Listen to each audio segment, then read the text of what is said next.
Hello, I'm Matt.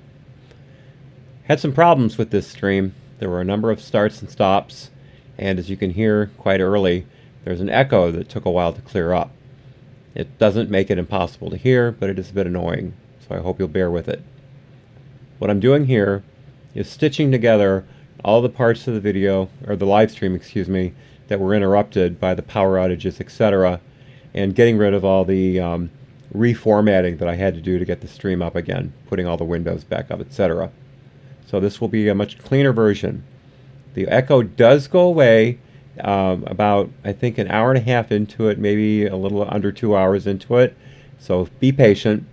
I'm also boosting the audio of the first video. Other people had problem hearing it. Other people had a problem hearing it, excuse me. So I'll be taking care of that as well. I hope this will make it a more enjoyable experience for you. And also, I will be chopping this up and putting the pieces on BitChute so you can view particular parts of it as you see fit and not have to sit through the entire thing if you don't want to. Thank you for your patience, and of course, thank you for your attention to this and my other work. I really appreciate it. So let's get to it. And we're up. Let me adjust this audio a bit loud. There we go. All right, everybody.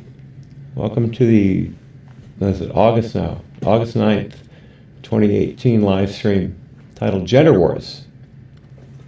Again, I'll do this once. My wife says I apologize too often. I'm very sorry for the delay. I did not mean for it to happen, but hopefully we can push right through it. Okay. I'll start off with one e-bag. If you like to, please visit my Patreon page. The link will be in the description. And as you notice, earbuds. So no more taking my hat off for videos. And I do have a few today. So let's get into it. So what are gender wars? Basically what's been happening for really since the 30s has been a reconception of what gender is. Gender used to be just a term about language. Certain languages have gender-specific nouns. For instance, in Spanish, you have fotografía, and since it ends in an A, fotografía, that's a female noun, female gender noun. And then you would have something that ends in an O, say like, let's see, auto. No, that's not right. Can't think of one off the top of my head. Stupid. But any noun that ends in O in Spanish is male gender. So that is how you tell them apart. Now, English is not gendered. None of our nouns are specified male or female. So we have a hard time getting used to that in other languages.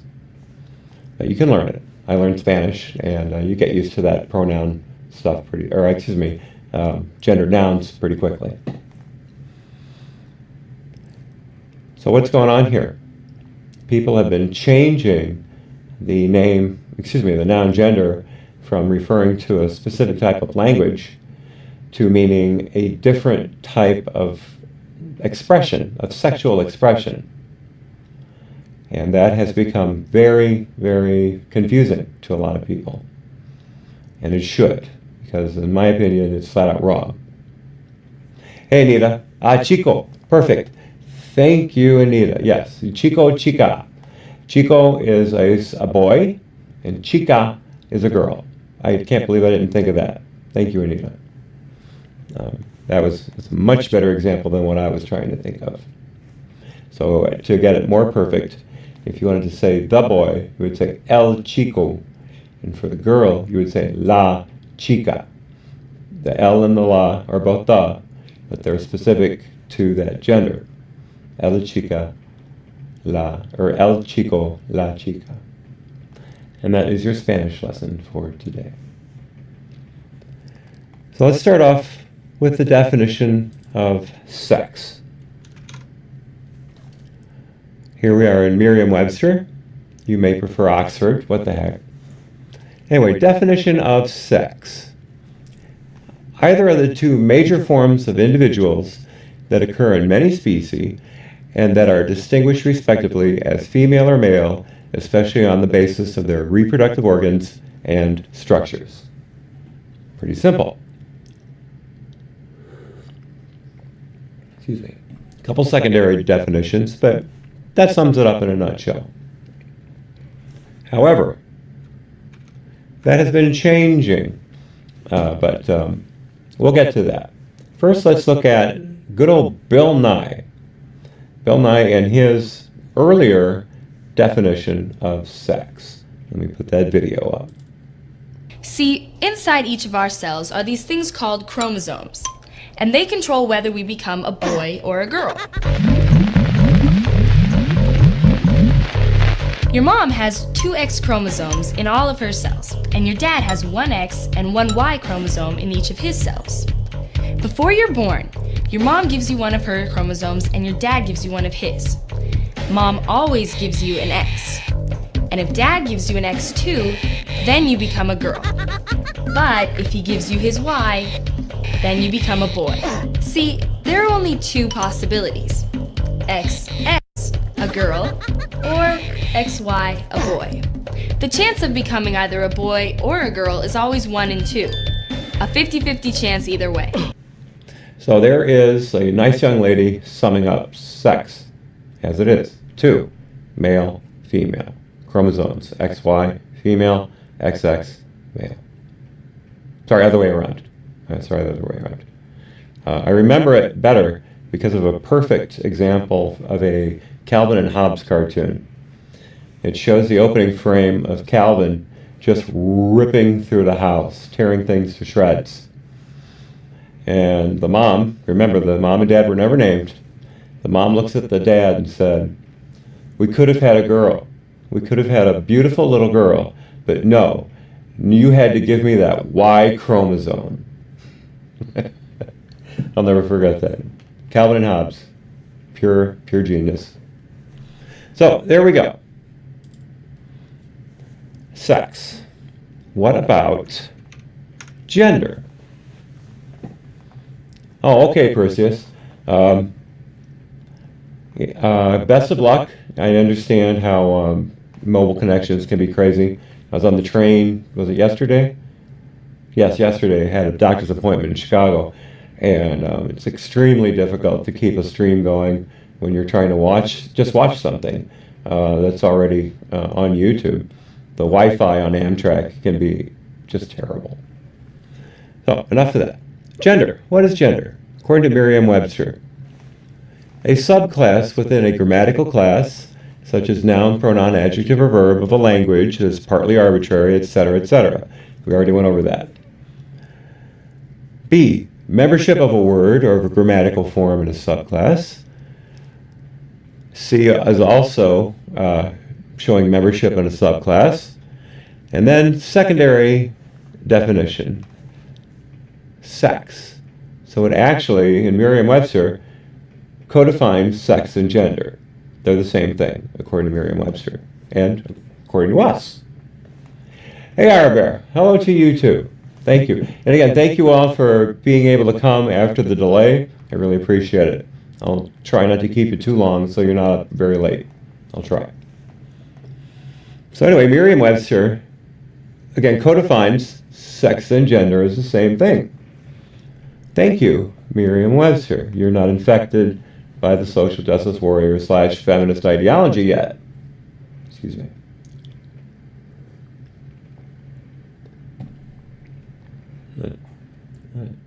Turn that mic down just a little bit. There's a lot of excess noise coming through. Hope that's better. So now we've gotten the definitions of sex and gender and a nice explanation of how sex comes about. What next? This is a little primer into where this whole gender-sex thing comes from. Very short, but very informative. So when people try to play that, they try to do the wordplay game, you don't have to go along with them. Just you need to know 3 people. Simone de Beauvoir, John Money, Judith Butler. Boom! Their argument is gone. Okay. Now, that reason that frame was still, because every time I tried to produce that little clip, my software suite, my video software suite, could not produce the video because it's only a 10-second clip, and it just couldn't get it in there. So I just created a freeze frame and laid it over the top of it, and that worked. So I apologize for the lack of motion. Hope that didn't distract you. So anyway, Simone de Beauvoir, John Money, and Judith Butler. Who are these people? We're going to do a lot of wiki today, but I'll try to separate the wheat from the chaff. So please bear with me. Simone de Beauvoir, a French writer, intellectual, existentialist philosopher, political activist, feminist, and social theorist. Busy lady. Though she did not consider herself a philosopher, she had a significant influence on both feminist existentialism and feminist theory. I'm sorry, existentialism, not existentialism. I apologize. De Beauvoir wrote novels, essays, biographies, autobiography, and monographs on philosophy, politics, and social issues.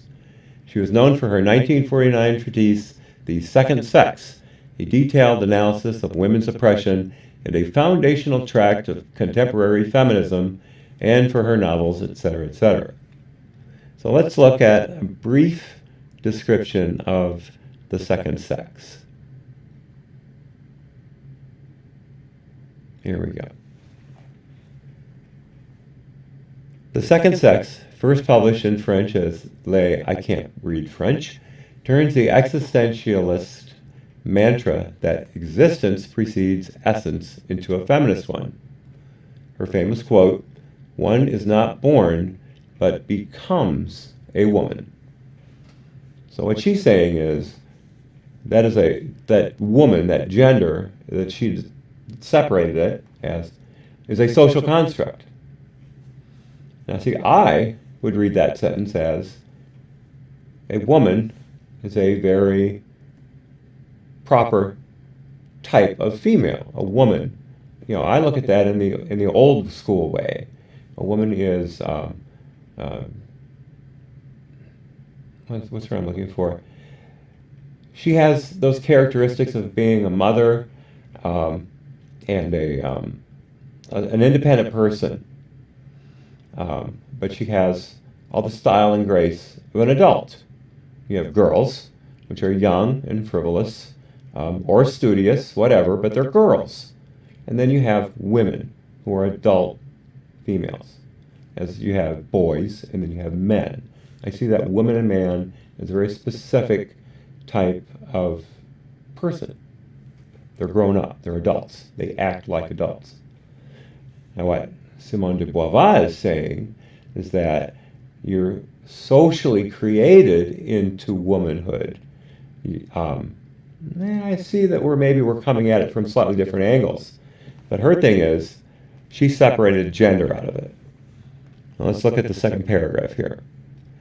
De Beauvoir defines woman as the second sex, because women are defined in relation to men. Aristotle referred that women are female by virtue of a certain lack of qualities. De Beauvoir also points out that St. Thomas referred to the woman as the imperfect man, the incidental being. De Beauvoir asserted that women are as capable of choice as men, and thus can choose to elevate themselves, moving beyond the immanence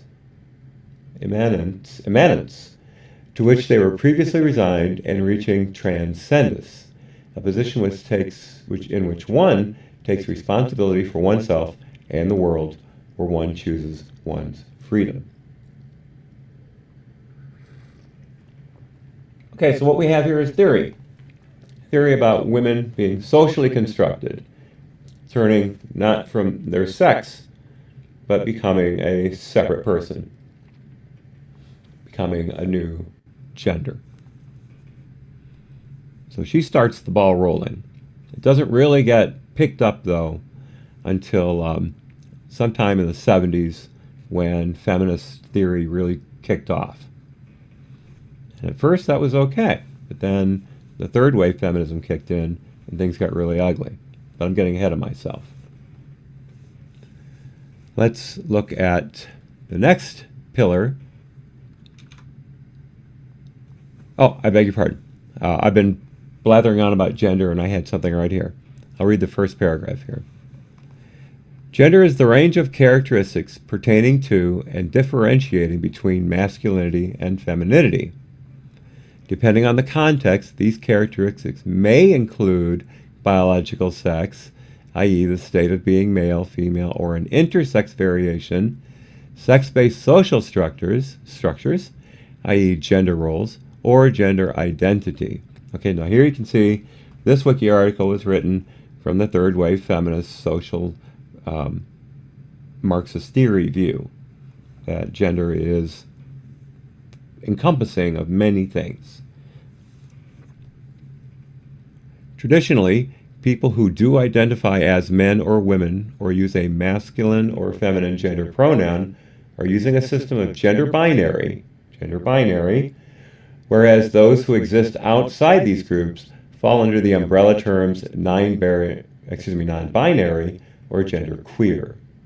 Some cultures have specific gender roles that are distinct from man and woman, such as the Hijras, I'm not sure, of South Asia. These are often referred to as third genders. Okay, it's a small portion of a small society, but somehow this idea of a third gender has been ballooned into a concept of, well, that validates the social justice third wave feminist theory that there are many genders, a panoply of genders, and we have to respect all of them.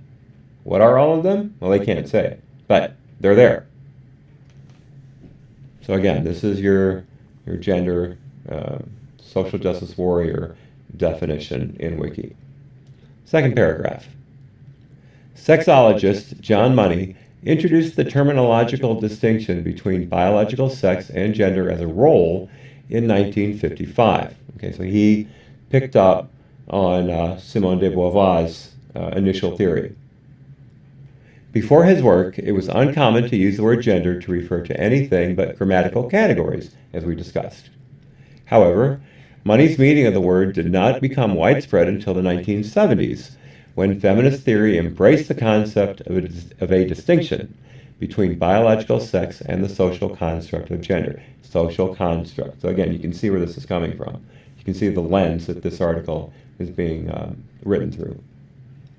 Today, the distinction is strictly followed in some contexts, especially the social sciences, which we know has gone completely off the bend. Social sciences are completely third-wave feminist Marxist ideology. I woe betide anyone who has a normal thought process when it comes to gender and sex and goes into that field. They will be pummeled into submission. You have no chance of escape, in my opinion. Today, the distinction is strictly followed in some contexts, especially the social sciences and documents written by the World Health Organization.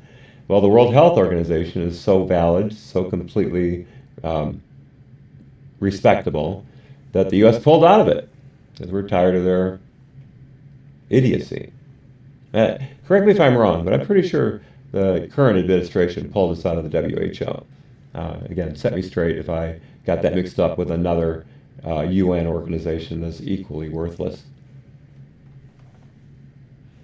So there's gender, as looked through the third wave feminist lens. So who's this John Money guy, this sexologist? Again, a lot of wiki, I apologize, but this is fairly technical stuff. John William Money died July 2006, was a psychologist, sexologist, and author. I believe he coined the term sexologist. Lord knows I wouldn't have come up with it.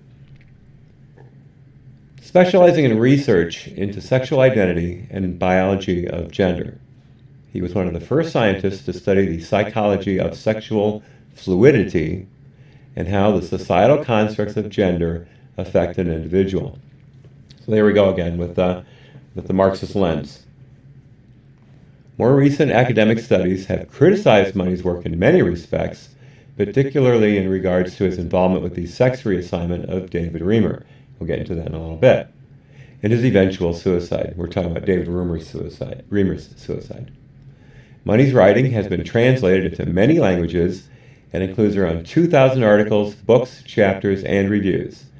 He received around 65 honors, awards, and degrees in his lifetime for what we will see was fatally flawed research and what he determined to be a successful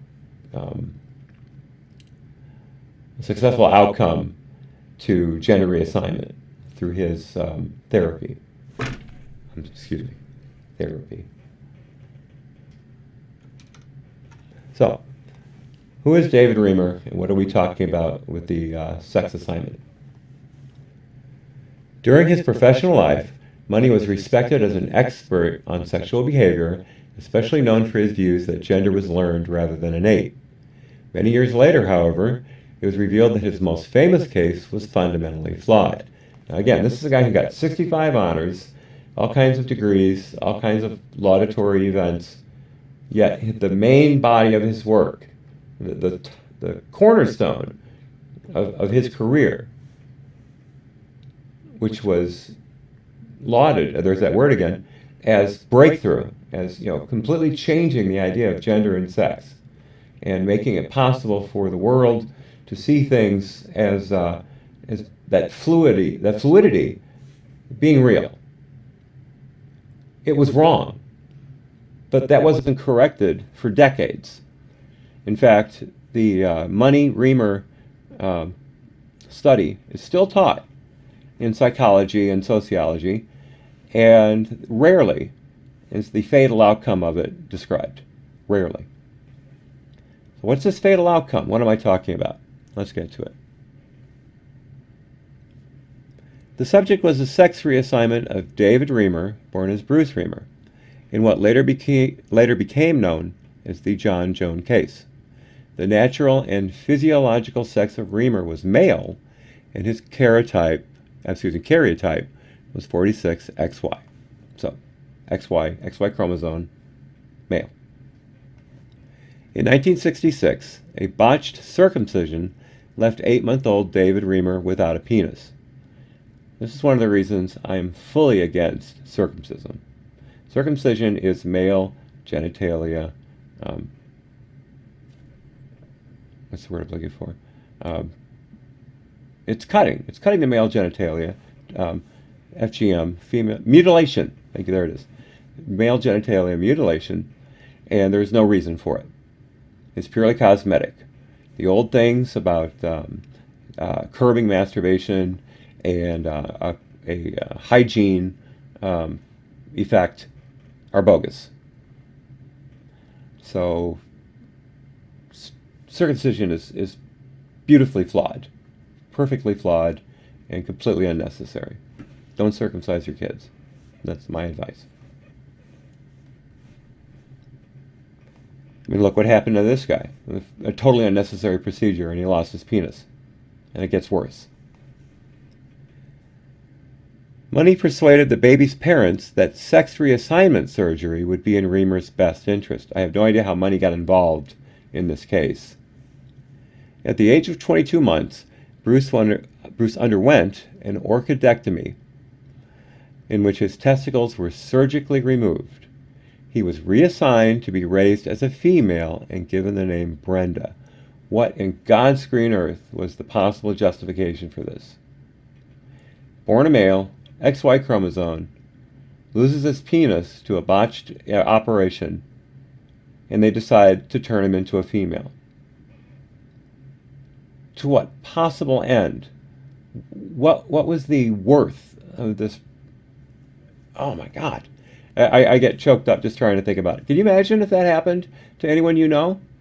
First of all, to lose their penis in a botched operation, a botched circumcision, that's horrible in it right there. But then to have a psychologist say, we need to make this boy a girl. Let's cut off his testicles and create a girl. Even in today's society, with gender fluidity and gender being a social construct, I would slap the living hell out of any parent who decided to go with that procedure, to go with that therapy. It's unconscionable. He was reassigned to be raised as a female and be given the name Brenda. I already said that. Money further recommended hormone treatment, to which the parents agreed. These parents. Money then recommended a surgical procedure to create an artificial vagina, which the parents refused. Well, wow. Way to stand up for your kid. Money published a number of papers reporting the reassignment as successful. And as I said, it took a long time before anyone revisited that work and showed that it was in fact bogus. Let me catch up on the chat real quickly and see if there's anyone trying to get a hold of me.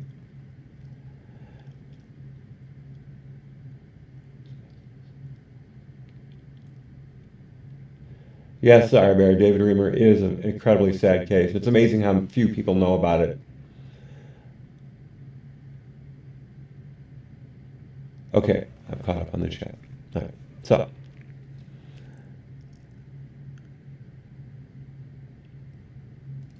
David's case came to international attention in 1997 when he told his story to Milton Diamond, an academic sexologist who persuaded Reamer to allow him to report the outcome in order to dissuade physicians from treating other infants similarly.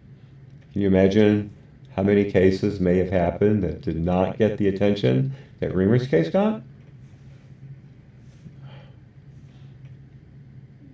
Soon after, Reamer went public with the story, and John Colapinto published a widely disseminated and influential account in Rolling Stone magazine in December 1997.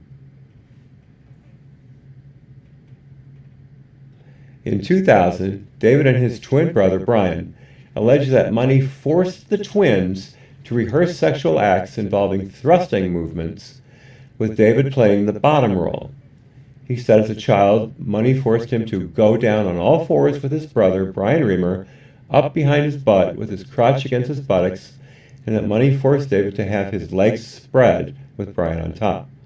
Money also forced the children to take their clothes off and engage in genital inspections. On at least one occasion, Money reportedly took photographs of the two children doing these activities. Money's exculpation for these odd treatments, and was his fabrication, that child sexual rehearsal play in front of his eyes was important for a healthy adult gender identity.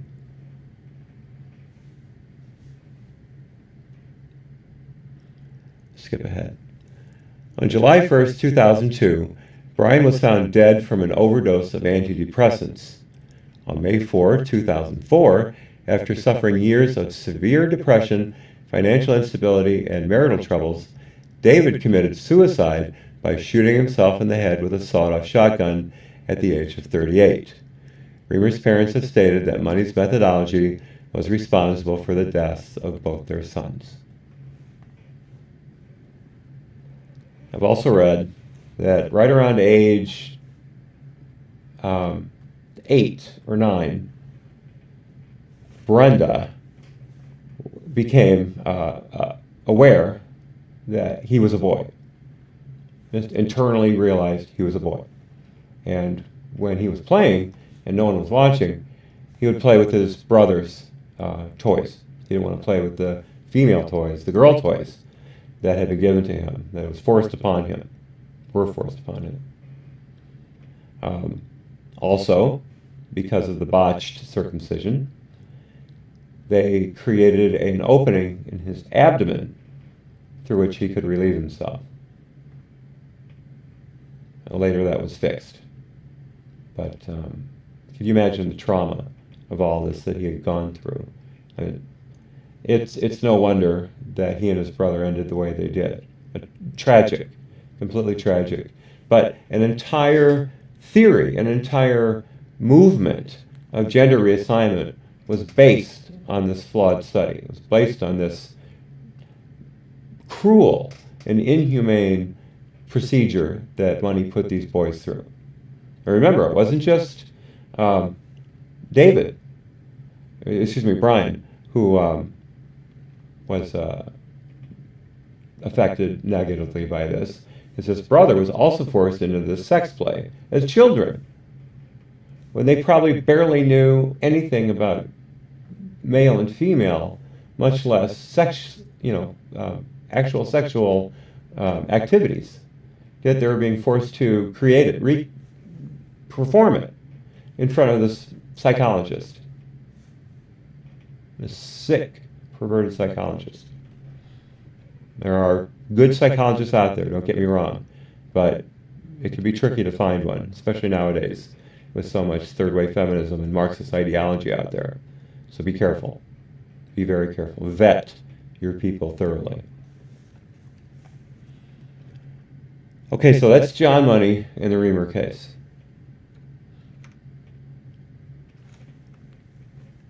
It's a little bit more about Reamer. I won't go through it. We've already talked about it. But I'll have the link to the wiki article in the description. I'll have other links, all the other links as well, as I always do. So you'll be able to read it and get the full impact of what had happened to this poor boy, this poor man. So the last peg in Crowder's triumvirate is stool, no pun intended, three-legged stool of gender theory was Judith Butler. Judith Butler's still with us. She's only a few years older than I am, and she's been busy. Judith Butler is an American philosopher and gender theorist whose work has influenced political philosophy, ethics, and the fields of third-wave feminist, queer, and literary theory. Like I said, busy lady. Since 1993, she has taught at the University of California, Berkeley, no surprise there, where she is now Maxine Elliott Professor in the Department of Comparative Literature and the Program of Critical Theory. She is also the Hannah Arendt Chair at the European Graduate School. Butler is best known for her books Gender Trouble, Feminism and the Subversion of Identity, and Bodies That Matter on the Discursive Limits of Sex, in which she challenges conventional notions of gender and develops her theory of gender performativity. This theory has had a major influence on feminist and queer scholarship. Her works are often implemented in film studies courses, emphasizing gender studies and the performativity in discourse. Butler has actively supported lesbian and gay rights movements and has spoken out on many contemporary political issues. In particular, she is a vocal critic, blah, blah, blah, blah, blah. I won't get into that. So let's look at Performative Acts and Gender Constitution, one of her major works. In this essay, Judith Butler proposes her theory of gender performativity, which would later be taken up in 1990 throughout her work, Gender Trouble. She begins by basing her theory on gender performativity on a feminist, phenomenological point of view. She suggests that both phenomenology and feminism ground their theories in lived experience. Further, in comparing phenomenologist Maurice Merleau-Ponty and feminist Simone de Beauvoir, there she is, Butler argues that both theories view the sexual body as a historical idea or situation. She accepts this notion of a distinction between sex as a biological facticity and gender as the cultural interpretation or signification of that facticity. This combination of theories is essential for founding Butler's view of theatrical or performative genders in society. So what Butler is saying, with all these made-up words, is that there is male and female sex, but male and female gender are merely roles, merely performances that are put on by these genders, and that these performances are shaped by society. So basically, you have a man, you have a woman, but they're different in the way they act because of society. It has nothing to do with biology. Thank you, Judith Butler. So, where has this led us? Let's take a look. And Nicholas, this is where I want to bring you into the discussion because you teach this. You teach trans studies. So if you would, give us a brief primer on so many gender identities that in your view require non-traditional pronouns. Basically, it's not correct that there is such a thing as biological sex. And I'm a historian of medicine. I can unpack that for you at great length if you want, but in the Okay, there it is. He is a historian of medical history. Yet there's, in his, not even opinion, his studied knowledge, his fact, is that there's no such thing as biological sex. No such thing. And as I said before, this is a man who's being paid to teach your children. This is someone who is making a living out of telling people this garbage. I weep for education these days, from kindergarten to graduate and even doctoral degrees. I weep for the educational system. It is dead. All right, let's continue. interest of time, I won't. Doctors will play God and make a decision about what biological sex a child should have, and so they perform a surgery. Nice. Doctors will play God and make a decision about what biological sex a child should have, and they perform a surgery. What the hell is she talking about? The only surgery that's performed is male circumcision or male genitalia mutilation. What possible surgery would a female get, a female baby? And again, circumcision is optional, so there's not even that.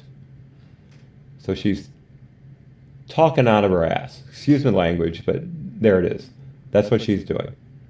And she expects people to believe her and respect her. Now, I'm using a female pronoun right now, but actually this person is non-binary, if I remember correctly, or is identifies as a male. Primary and sexual, obviously sexual, secondary sexual organs designate her as a female, but she's decided not to be. Is that her right? Sure, it's her right. I don't have a problem with that in theory, but it's the practical application that drives me crazy. Because I have to conform to her delusion, or I'm the bad guy.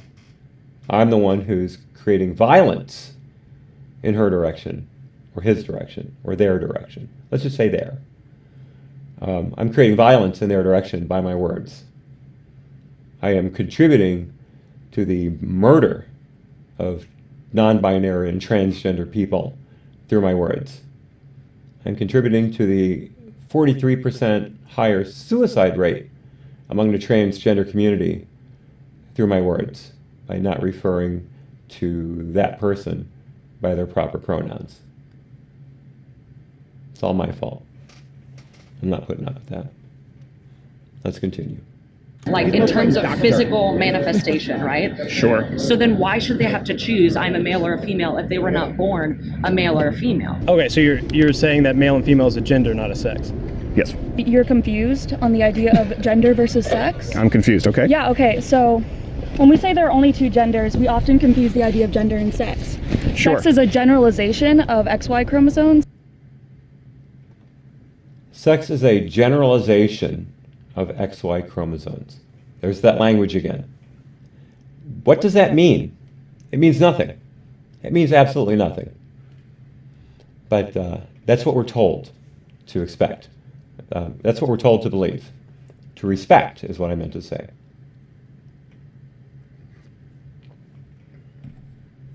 These people have no concept of reality. They're off in their own little world. Again, which is fine. You can believe what you want to believe. If you want to believe that green aliens are stealing the right sock of all of your pairs and putting them under a manhole cover on Mars, go ahead, believe that. Don't expect me to accept that. That's your problem, not mine. Hold that belief as long as you want. Don't force it on me. That's all I ask. But they're teaching this in school. This was not something this girl came up with, or I'm sorry, they came up with in primary school. I said, wow, I believe that sex is a generalization of the chromosomes. That was taught to her. there's such a thing as educational malpractice, that's it.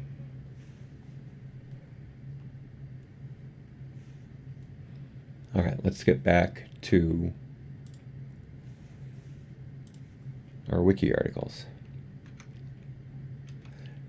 So, we're talking about gender being fluid. We're talking about pronouns right now. As you can see, I was hanging up on that quite a bit. So where does all this come from? Insanity. Just third wave feminism, social justice theory, and Marxist theory. It's all about class. It's all about identity. And Canada is right at the forefront of this kind of insanity. There's a bill, I think you all have heard of it, called C-16, which was introduced in 2016 in the Canadian legislature. Let's talk about it. An act to amend the Canadian Human Rights Act and the Criminal Code. Human Rights Act and Criminal Code. Keep that in mind. This is a law passed by the Canadian Parliament. The law adds gender expression and gender identity as protected grounds to the Canadian Human Rights Act and also to the Criminal Code provisions dealing with hate propaganda, incitement to genocide, and aggravating factors in sentencing. So we're talking about a bill that not only adds two classes, what was that, gender expression and gender identity to the Human Rights Act, it creates criminal penalties for acts of violence and genocide. And as we all know, there's a huge genocide going on right now against non-binary people and trans people. They're being wiped off the face of the earth in droves. There's that language again, genocide. One murder of a protected class. And they're going to equate that, not literally, but pretty close to genocide. So here's the summary of the bill. The bill is intended to protect individuals from discrimination within the sphere of federal jurisdiction and from being the targets of hate propaganda. What is hate propaganda? Whatever they want it to mean. Remember, hate speech is not defined, at least not well. It's whatever the person listening to it decides. Hate speech is incredibly subjective. And they're supposed to treat that as criminal law. Can you imagine being charged with hate speech? And when you say, well, where's the provision that delineates hate speech? What was I not supposed to say? They're going to say, well, it's in there. And you said the wrong thing, because we know it's wrong. You can't avoid saying the wrong thing, because we won't tell you what it is in advance, but we'll let you know when you trip up. Well, thanks. To continue.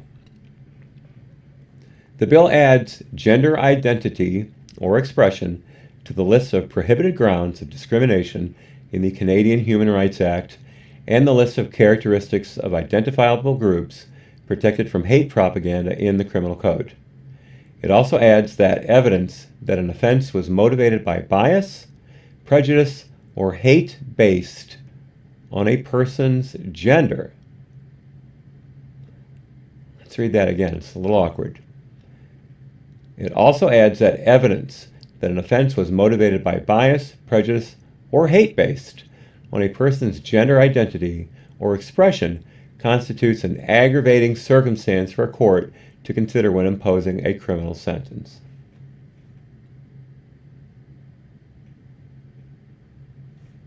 I can't say any more than that. The insanity is self-evident. Welcome to Canada. And this is a law now. At first it was just a bill that was very controversial. Brought a particularly famous person to the forefront. But it's law. Now we've been talking about pronouns. I'm going to come back to that for a second. This is a list of pronouns. Not all of them, but a fair list. What do we have here? A or fey. I, he, per, she, they, thee, z, z, zi. I don't know how you pronounce xe differently than ze, but there it is. And here's a guide as how to use them. It's a little Mad Libs kind of thing. Subject, column 1. Per laughed at the notion of a gender binary. Well, we can see where this is coming from. They tried to convince M that asexuality does not exist. Well, that's hate speech. That's violence.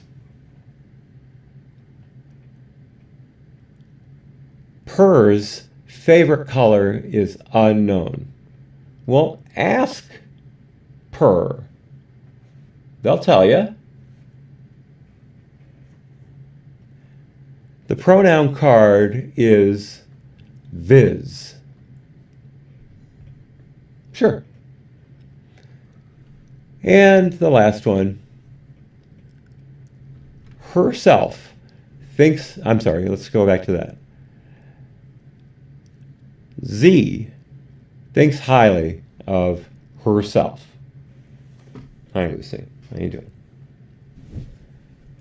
So that's how to use this small subset of pronouns.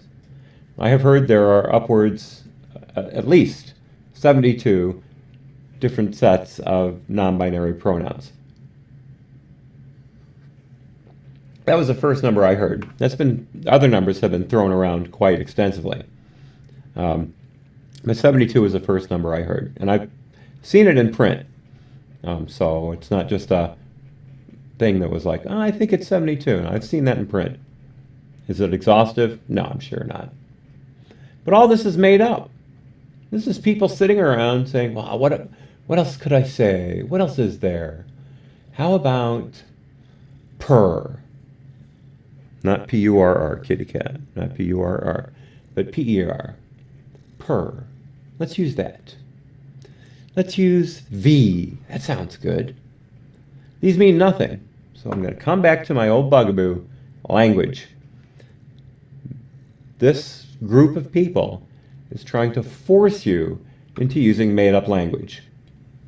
Language that they have designed to divide people into groups and divide people from those who understand gender and sex as being the same thing to people who believe that there is a spectrum of these things and that you can move between points of that spectrum. Roy G. Biv, red, orange, white, green, indigo, violet. The colors of the rainbow. Colors of the visible light spectrum. You could move from blue to green. You could move from red to indigo at a moment's notice because you feel that. Well, feels, I'm tired of that. Facts, I don't care about your feelings. I care about facts. What's that Ben Shapiro line? My facts don't care about your feelings. Something like that. That's the way it should be. I respect that. So we've got Canada in Bill C-16. We've got this list of pronouns, a very small list of pronouns. Hey, Ray, welcome. Yeah, I'm sorry you couldn't make it sooner, but you only missed an hour because I was so screwed up with my technology, and still screwed up, that it was delayed. And of course, you'll be able to watch the beginning of it at your leisure once it's posted. But we got a ways to go, so you haven't missed it all.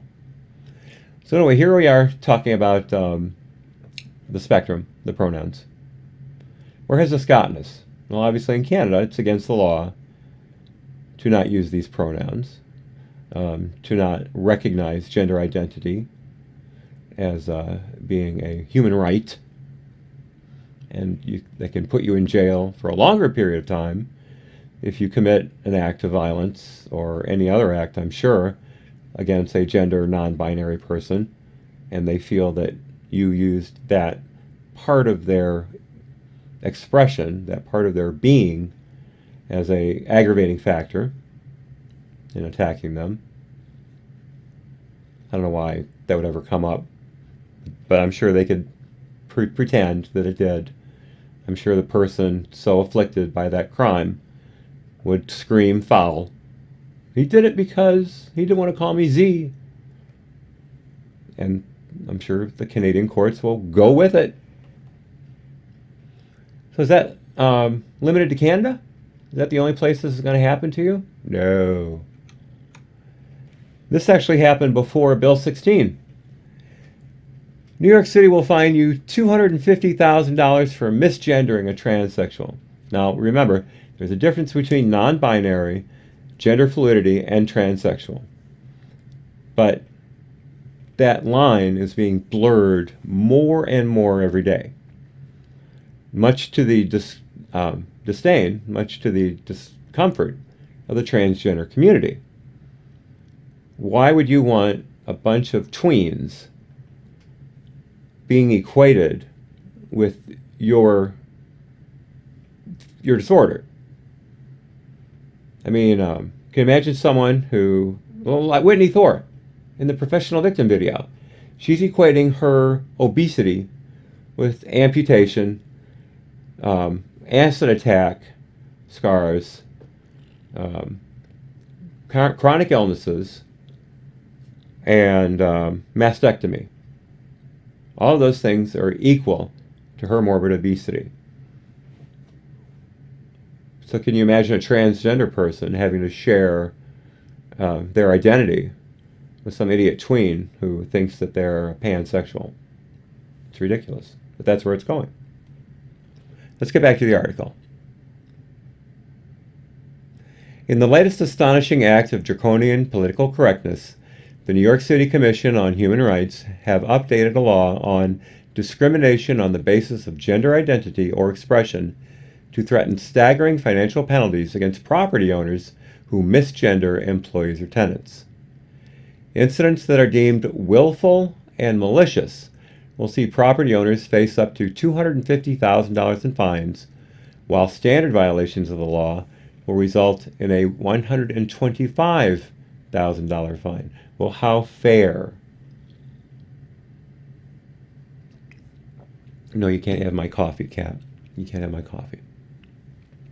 For small business owners, these sums are crippling.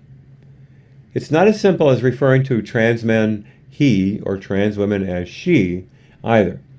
The legislation makes it clear that if an individual desires, property owners will have to make the use of Z, her, and any other preferred pronoun from the updated legislation. Give me back my mouse, Cat. The NYCHRL requires employers and covered entities to use an individual's preferred name, pronoun, and title, ergo Mrs., regardless of the individual's sex assigned at birth. There it is, assigned at birth, not a biological fact. It's not that your chromosomes determine that from the moment you were conceived.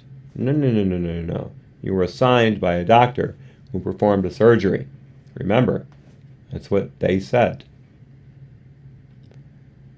Most individuals and many medical history, appearance, or the sex indicated on the individual's identification. So if you haven't updated your identification, if your ID says you're a man, and it turns out you're a trans woman, and they misgender you, it's their fault. It's not the fault. It's not the fact that they're using official identification as what to go by.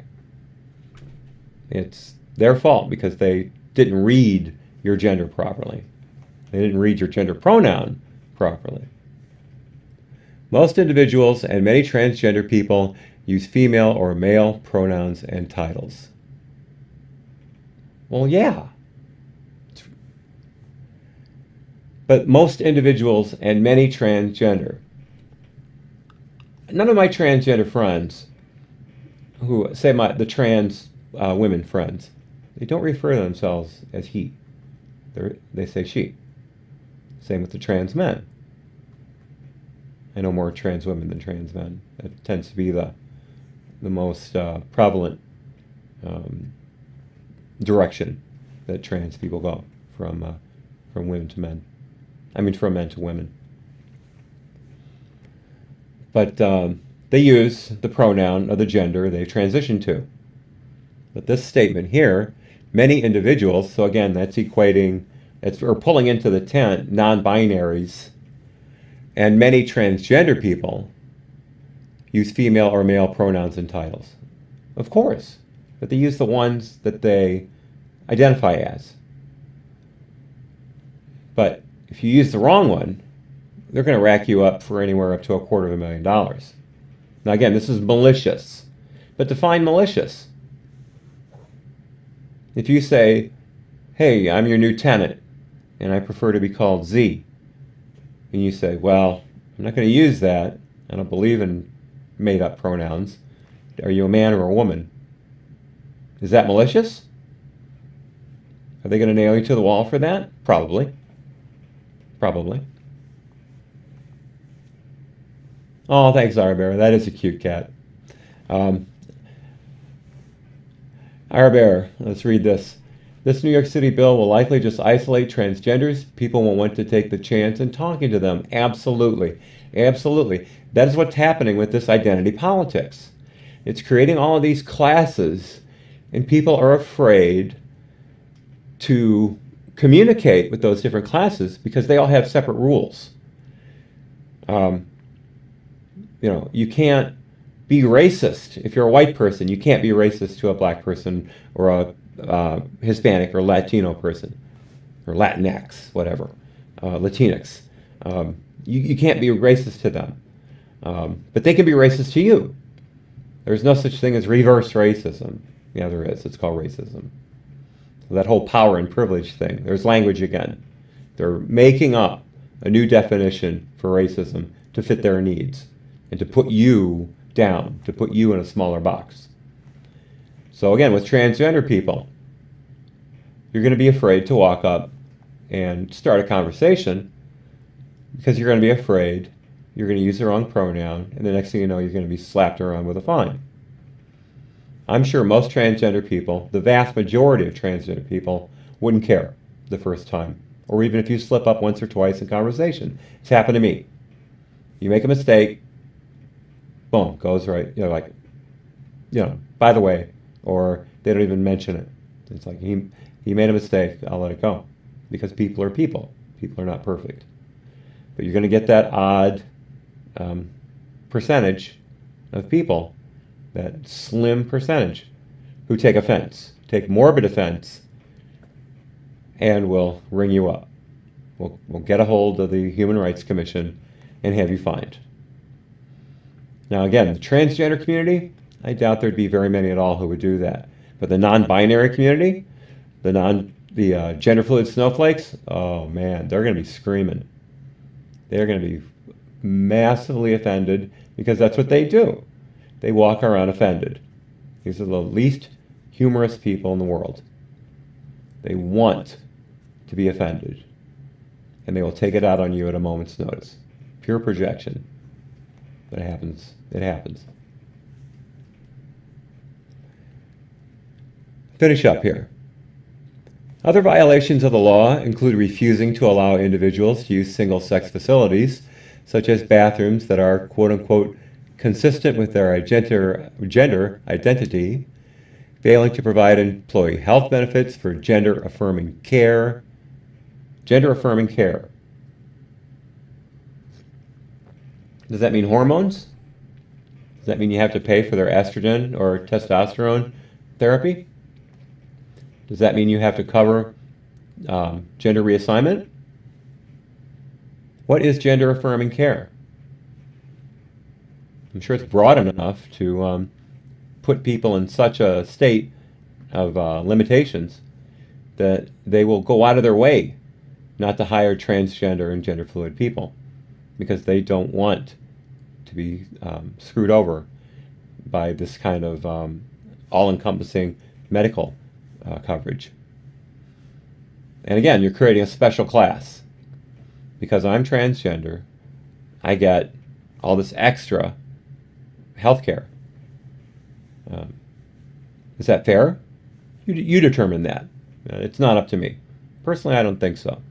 But, I mean, it's not like my employer is... Never mind. I'm getting way off base here. I apologize. And imposing different uniforms or grooming standards based on sex or gender. See, now they're just getting crazy. Grooming standards, uniforms. Why would you give a non-gender binary person a different color uniform? Why would you give a transgender person the uniform not inclined or not in keeping with their preferred gender, with their transition gender? If I have a trans woman working for me, I'm not going to put her in slacks and a tie unless that is the overall dress code. There are some restaurants where everyone wears slacks, white shirts, red ties, suspenders, whatever. Okay, fine. But if the women wear skirts and the men wear pants, transgender woman's going to get a skirt. Anyone who thinks otherwise probably wouldn't hire a transgender person anyway. So, pure insanity. Now, Bill C-16 and laws like this created backlash. And it created an extremely, let me back that up. It created a very well-known personality now, a very well-known author and lecturer by the name of Jordan Peterson. Jordan Peterson came to prominence when Bill 16 was first underway in Canada. Let's look at his objection. Actually, I was just going to ask if you could go back to the point about the analogy between the racial slur and the I don't think there's any use. analogy at all. But I that's think what the difference people wanna hear between you I'm on. talking about compelled speech. There's a difference between saying that there's something you can't say and saying that there are things that you have to say. And I regard these made-up pronouns, all of them, as the neologisms of radical PC authoritarians. Do you understand that? And I'm not a fan of that sort of person. And the reason I'm not a fan of that sort of person is because I've done my homework. I've read everything I can get my hands on in the development of authoritarian political systems, and I know the literature inside out and backwards. And I am not going to be a mouthpiece for language that I detest. And that's that.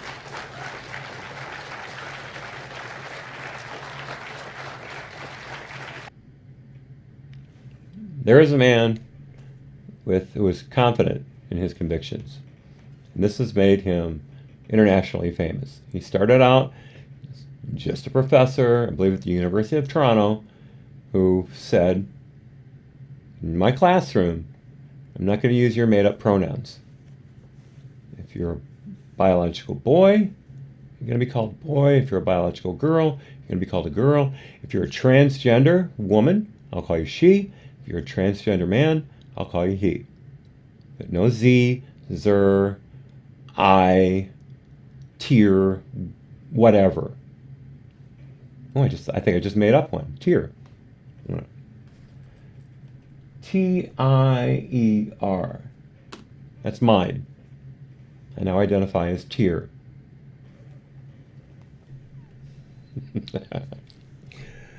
So that's Jordan Peterson, and he has made a huge career now out of his teachings on psychology.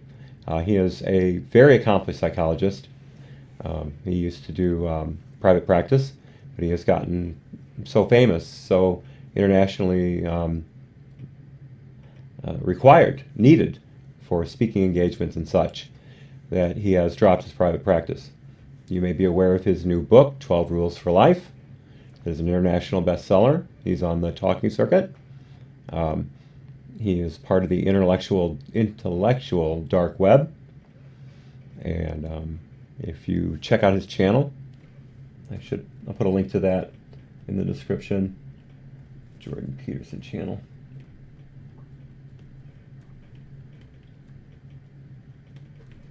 I'll put that in there. The description is not ready yet.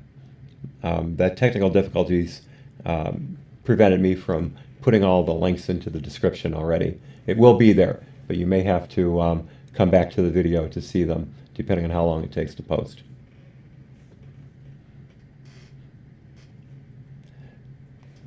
Yes, Ray, I saw that earlier and I didn't comment on it. I did say, is that broad enough? I could have said dame. Look at the pins on that dame. Hot zippity-doo. Yeah, so that's early Jordan Peterson. That's proto Jordan B. Peterson. So let's move on.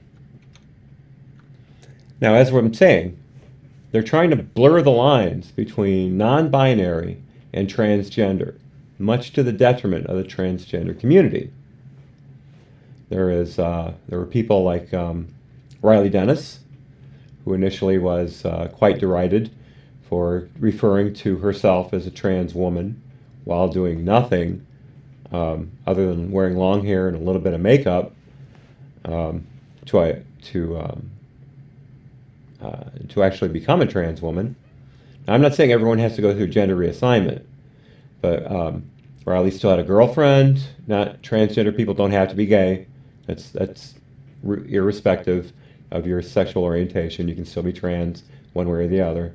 But Riley had all the characteristics of a trans trender, calling themselves trans just to be popular with the SJW third wave feminist group. There was also the first one, the female to male, short hair, did the video on how all straight people are racist against bi and trans people and black people. All white people were completely against trans people. I wish I could remember that name.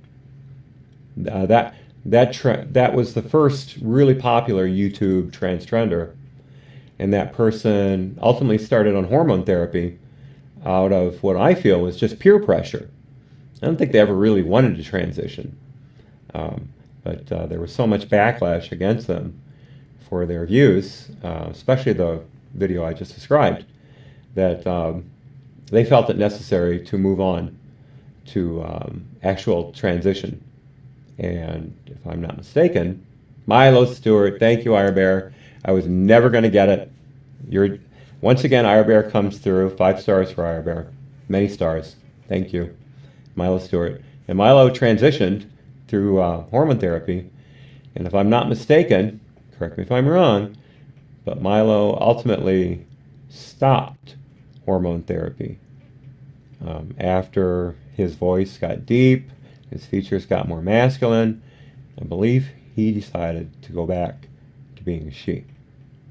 But I did not follow Milo after a certain point, so feel free to correct me if I'm wrong.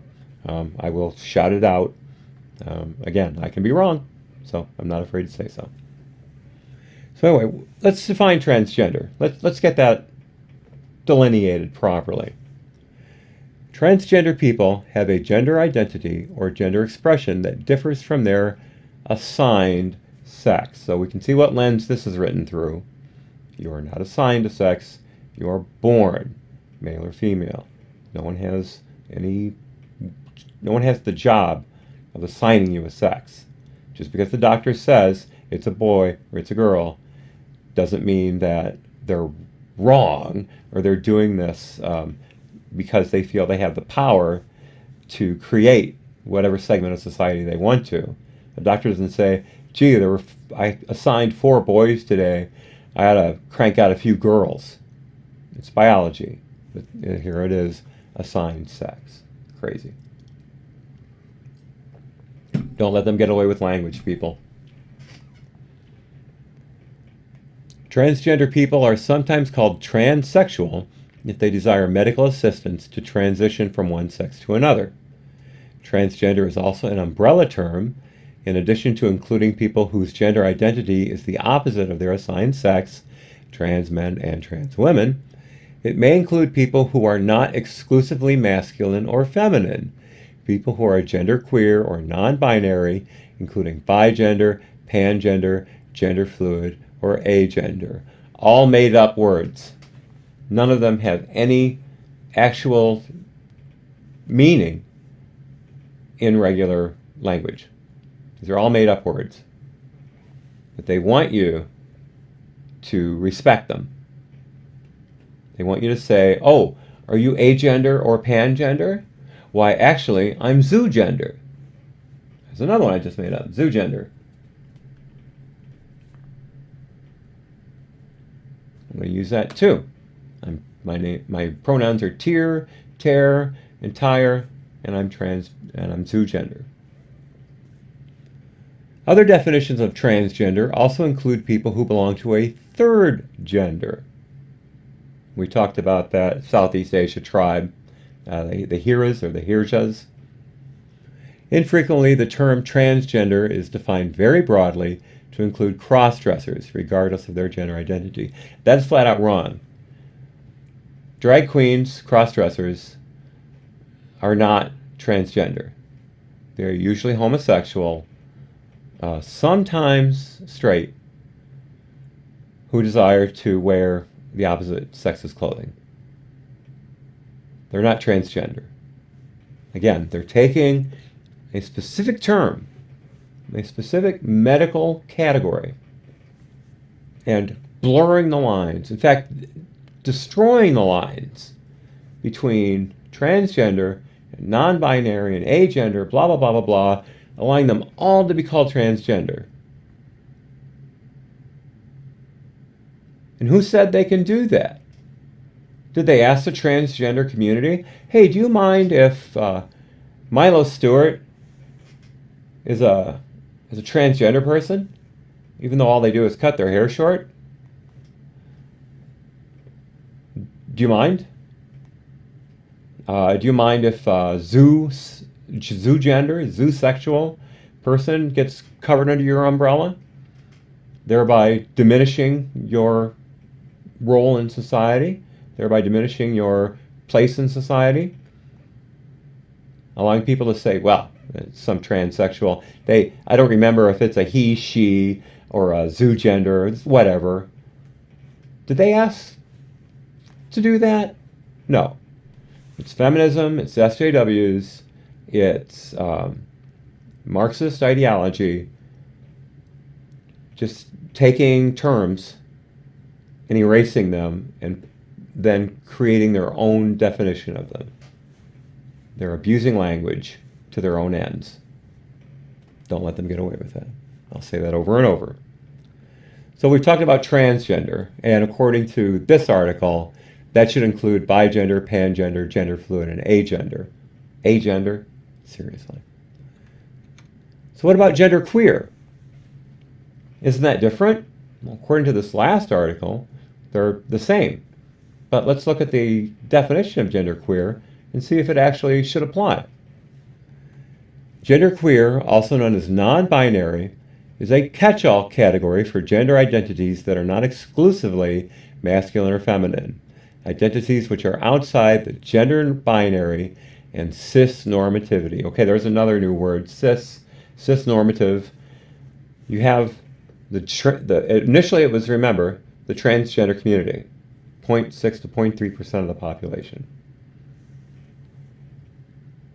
To delineate this fragment of society from the 99.6, 99.7 point of society, the vast majority is known as cis. They made up a word to categorize the majority when it had there was no need for that. You had the majority and you had transgender. Why was the word cis needed? Why was the term cis needed? To create a box, like we said before, to create a category that you can be put in and limited by. Because a cis person can't comment on a transgender person because they have power, they have privilege over that person. So they create a category to limit your rights. Genderqueer people may express a combination of masculinity and femininity, or neither, in their gender expression. Now here's the thing. People can be very masculine, alpha male, or they can be extremely feminist. Cheerleader. Or you can be in between. But that's not your gender. That's who you are. It's how you go through life. I'm not extremely masculine, but I'm not very feminine. So do I have to define that? Do I have to say, well, my gender expression is orange in the spectrum or yellow? No. I'm a man and I act a certain way because I'm an individual. That's all it has to be. You're an individual. You don't have to put yourself in a box that some people say is in motion all the time. That's ridiculous. You're a person. Be yourself. You don't have to be an identity. You don't have to have a label. Be yourself. Genderqueer people may identify as either having an overlap of or indefinite lines between gender identity, having two or more genders, being bigender, trigender, or pangender, having no gender, being agender, non-gender, genderless, gender-free, or neutral. There's a new word. Moving between genders or having a fluctuating gender identity, gender fluid, or being third gender or other gendered, a category which includes those who do not place the name to their gender. In other words, real people. Gender identity is separate from sexual or romantic orientation. See, there's the thing. You may be romantically inclined towards one sex, but you may want to only have copulation with another sex. Because words, because feelings. And genderqueer people have a variety of sexual orientations, just as transgender and cisgender people do. A variety of sexual orientations. There's only two orientations. You're either sexually attracted to men or you're sexually attracted to females. Now you can... So yes. Romantic orientation. There are blurring lines between transgender and fluid, gender fluidity, and agender, and pangender, blah, blah, blah, blah, blah. All these made-up terms diluting the transgender community. That's a complete disservice to a community that already has a real stigma attached to it. Because, not everyone in the world is open to transgender people. You may respect them for their choice, but you may not agree with their concept. I know certain people who say, I will call you by your preferred gender. I'm not going to use your made-up pronouns. But I also don't believe that you actually are a woman in a man's body or vice versa. I believe you have a disorder that makes you think that. So respect the person, but not necessarily the belief system. As one person I listen to frequently puts it, when they hear someone say, I'm a man, I'm in a man's body, but I feel like a woman, they say, how do you know? You've never been a woman. That may be a technical point, it may be just a linguistic wordplay. But you can see where some people are coming from. So enough on these people taking the transgender community and trashing it. Let's move on.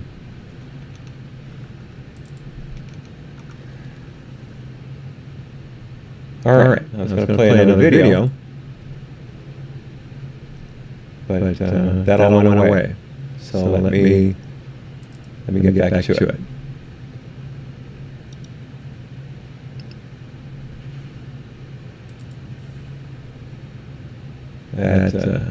That freeze really screwed things up. Let's see.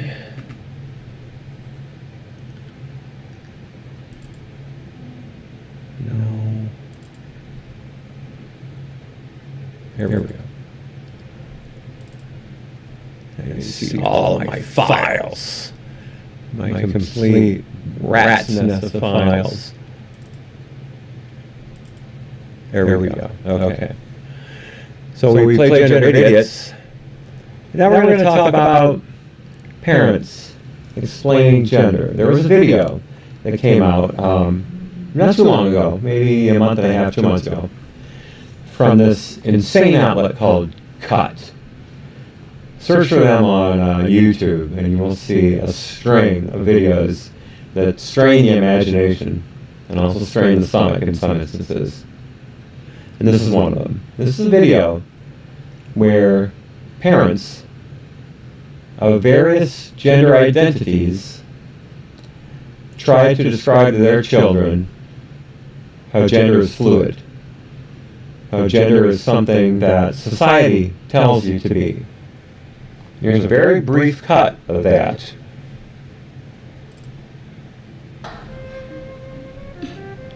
What is that person? A girl. A boy. A female. I must have... Okay, let me give you some background to this because that's not exactly where it's supposed to be. She starts with, what is a man? And they give a very broad but childlike definition of someone who is masculine, strong, bro, stuff like that, yo. And then she says, well, what if you have a man who has a penis but says he's a woman? Who is that person? Let's continue. What is that person? A girl. A boy. A female. Behold, gender identity. Yeah. An 8-year-old and a 5-year-old, maybe a 4-year-old, being told that they just summed up gender identity, excuse me. And they look at their faces. They don't know what they're talking about. They have no idea what mom is trying to teach them. They know they're boys. They know they're going to grow up to be men. But she's telling them that if you have a penis, call yourself a woman, you're a woman. Ta-da! Gender identity. She doesn't even get into the whole asexual, pansexual, zoogender, tier, tear, tay. Just sums it up from the confused mouthings of a couple of kids, as if that was the lesson. This is a trend in parenting. Teaching very young children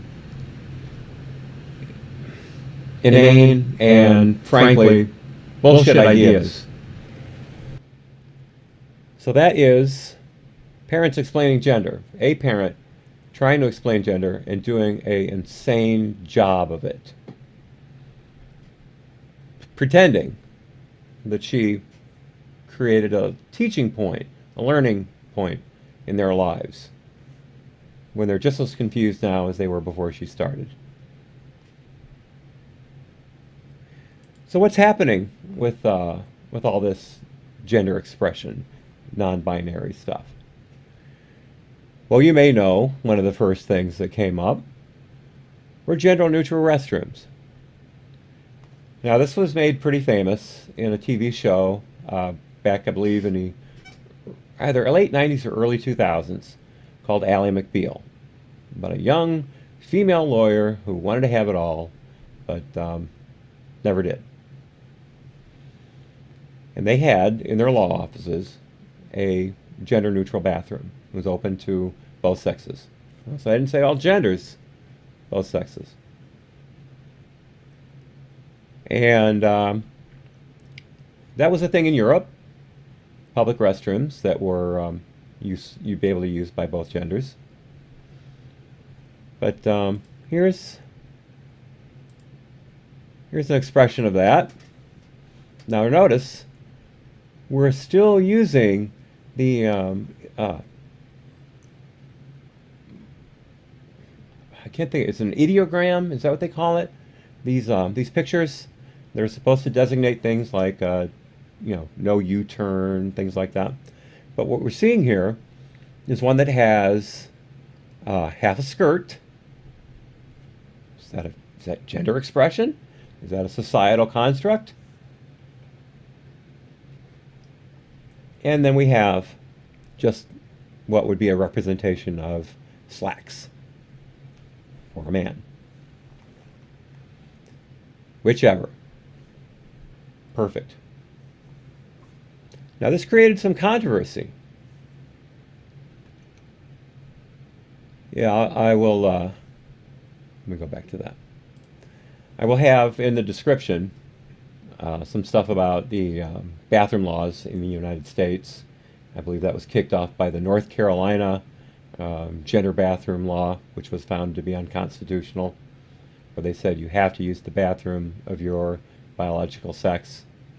Target, of course, became well known in the U.S. for opening up non-binary bathrooms. And there's probably, I tried looking for it, but I couldn't find it.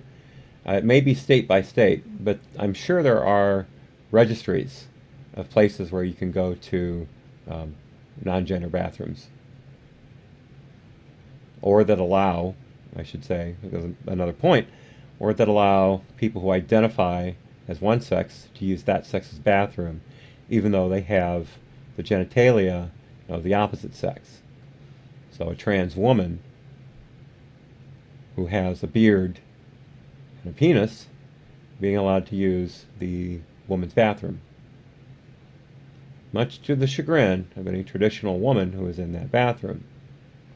And as you know, I believe it was Planet Fitness just had a thing come up where a man was using the woman's bathroom. The woman, or a trans woman who looked exactly like a man, was using the women's dressing room, and a woman in the dressing room complained, and she was kicked out of Planet Fitness. Her membership was revoked. She dared say, I'm a woman and I'm uncomfortable with someone who looks exactly like a man using the same dressing room as I am, using the same locker room as I am, using the same shower as I am. She got kicked out.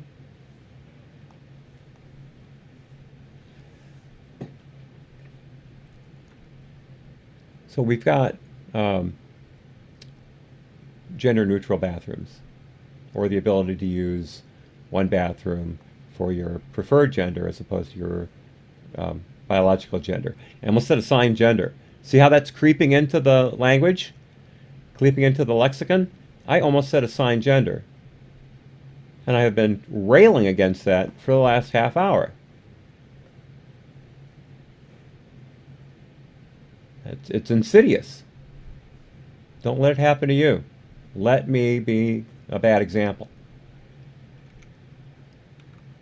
So now it's gotten to gender-neutral nurseries. We want to have it to where we're not focusing gender identity on our newborn. We're not going to put together a pink bedroom for a girl or a blue bedroom for a boy. We're not going to have dinosaurs on the mobile hanging above the bed, or stars hanging above the bed, pink stars. We're going to do this.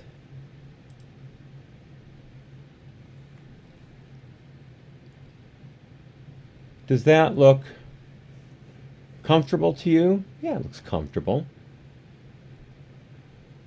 Is that pleasing to the eye? Yeah, it's not offensive. But what in God's green earth does that have to do with... I can't even express it. You're telling the child your sex doesn't matter to us. We're not going to make you grow up to like blue or like pink. We're not going to make you grow up to like My Little Pony. No, let's not get into My Little Pony. That's a bad example. Barbie. We're not going to make you grow up to like Barbie or make you like to grow up to like G.I. Joe. We're not going to do that to you. We're going to let you discover that on your own. So we're going to give you a bedroom that is so bland, that is so without character, that you'll be happy in your gender non-identity. Because you're just a baby, and we're not going to force that on you.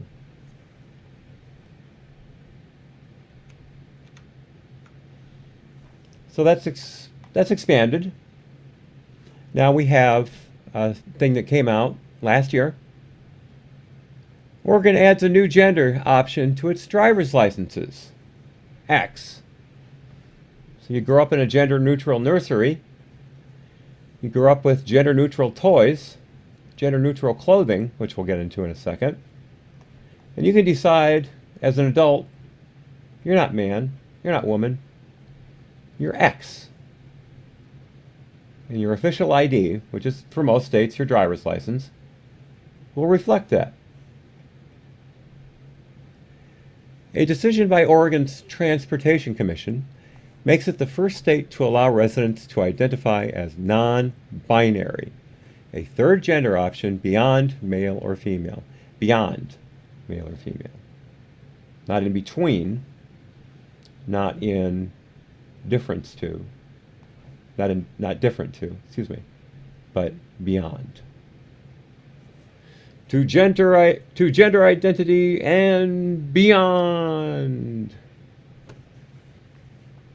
Starting in July of last year, Oregonians can select M, F, or X as their gender on licenses and identification cards, the Oregonian reports.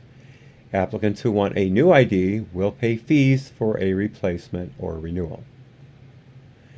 There are daily interactions, such as checking out at a grocery store, checking in at a doctor's appointment, and an incorrect gender marker means the potential to be misgendered and have painful and very uncomfortable experiences at all of those stages.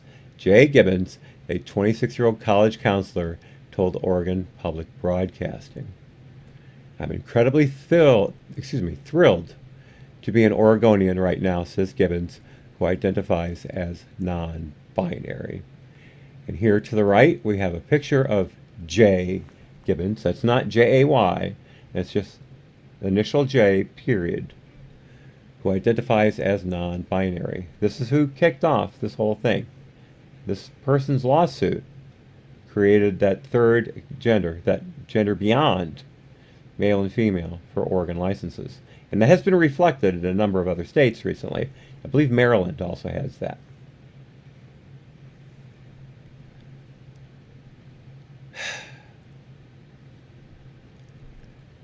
In considering the new rule for state IDs, the DMV listened to and read comments from people for and against the change. Only 12 opposed the change, the Oregonian reported. People didn't share their testimony, Tom McClellan, the division administrator for the department, told the newspaper. They shared their stories. They told us of their struggles, so we understand the need. DMV Administrator Tom McClellan choked up as he read letters of support to the commission, including from someone who encountered an embarrassing situation while going through a body scanner at an airport, and the security officer didn't know whether to push the blue button for a male passenger or a pink one for a female one, the Associated Press reports. Okay. The way the scanner works is It's going to, as I understand it, it's going to blur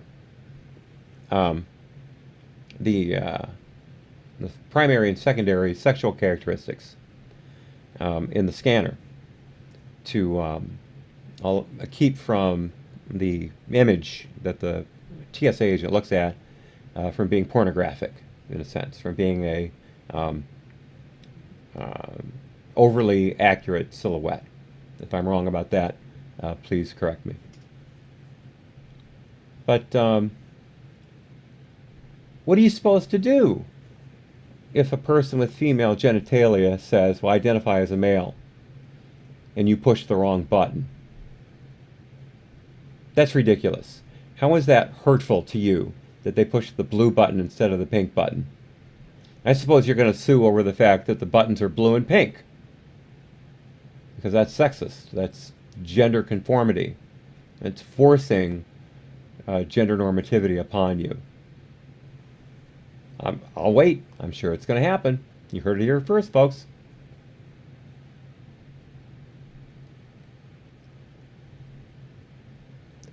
There's a little more truth and justice in the world today, Haley Gorenberg, a deputy legal director of Lambda Legal, told the AP.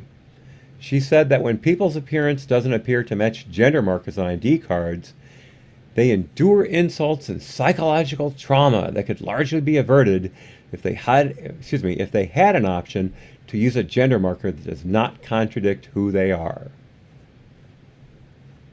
So you're a police officer, a trooper. You pulled someone over for a traffic violation. Or you pull them over because they match the description of someone wanted for a crime. And you walk up to the car and they hand you their ID.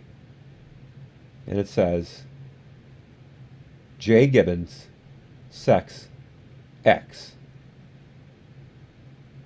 What are you supposed to do? Does the officer then have to say, excuse me, Z, I'll be with you in a moment, or excuse me, X, I'll be with you in a moment? You're forcing this bullshit language upon a peace officer. You're forcing it upon officials.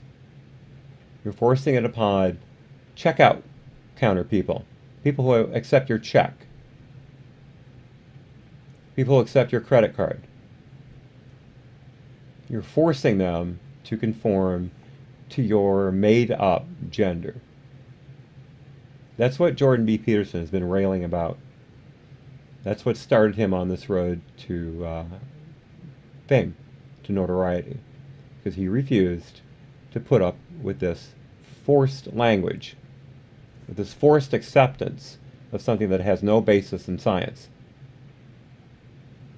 Yet you have states, Oregon, no surprise, Oregon is as left as it's going to get, but you have states bowing to this pressure, bowing to this special interest group, this vocal minority. And then we're talking a thin minority, but they're so loud they get all the attention.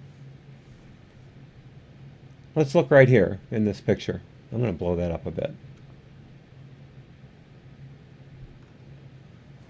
Jamie Shoup, 52, was born male, married a woman, and had a child. But Shoup felt neither male nor fully female. Now, an Oregon judge has allowed Shoup to identify as non-binary, believed to be a first in the United States. This is back again in June of last year.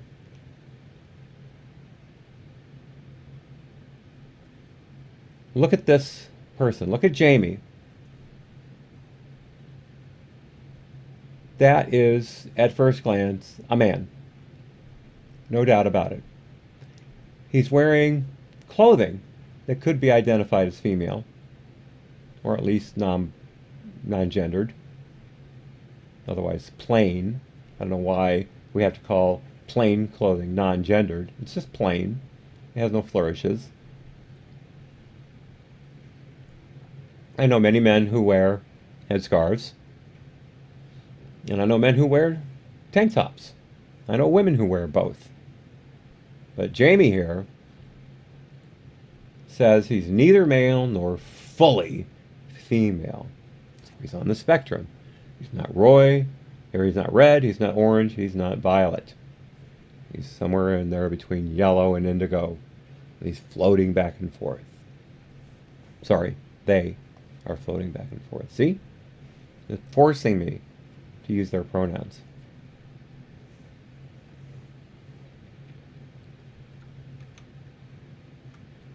So this was going to be the last video. What this has done, this whole gender argument has brought us into, is the inability to discuss differences between males and females, differences between men and women as biological facts. We are supposed to believe that gender is completely constructed because of society's pressures, because we make a baby boy put up with a blue bedroom, we make a baby girl put up with being dressed in a pink onesie that says Daddy's Little Princess. We're committing violence against these children. So last year, an engineer at Google named James Damore wrote a memo. And in that memo, he described differences between men and women and how they affect the hiring of engineers at Google, and how they affect job performance, and how they affect a thunderstorm that just popped up outside. Sorry, that's not true. So here's a very brief discussion of what happened to James Damore after he published that memo, which was initially an internal document that was then leaked outside of Google.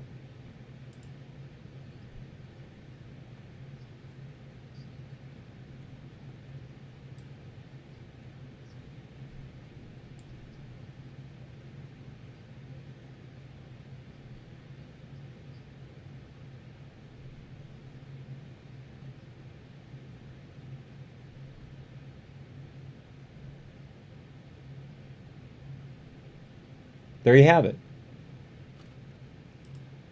He just wanted to explain the disparity, if you will, the difference in how many men get into tech and how many women get into tech. How people are wired differently due to their biological makeup, due to the fact that they have an XY or an XX chromosomes. He was vilified for that. As you just saw in the clip, he was taken out of context.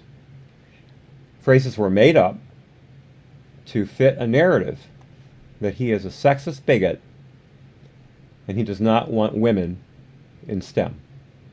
And as you just heard, that's completely opposite of the truth. I will link in the description his memo, and here is a printout of it. Now let's look at the opening section of this memo. Let's look at how he phrases his entire argument. I value diversity and inclusion. Am not denying that sexism exists and don't endorse using stereotypes. When addressing the gap in representation in the population, we need to look at population level differences in distributions. If we can't have an honest discussion about this, then we can never truly solve the problem. Psychological safety is built on mutual respect and acceptance, but unfortunately our culture of shaming and misrepresentation is disrespectful and unaccepting of anyone outside its echo chamber. Despite what the public response seems to have been, I've gotten many personal messages from fellow Googlers expressing their gratitude for bringing up these very important issues which they agree with but would never have the courage to say or defend because of our shaming culture and the possibility of being fired. This needs to change. All right, this was added to the memo after, as it says here, reply to public response and misrepresentation. This is his saying, I'm not a sexist. I'm not saying women don't belong in STEM. I'm not saying women are inferior. I'm saying there are differences between men and women that have to be addressed. I want you to read this memo if you haven't already. It's not very long, like 6 or 7 pages. So anyway, please read James Damora's memo.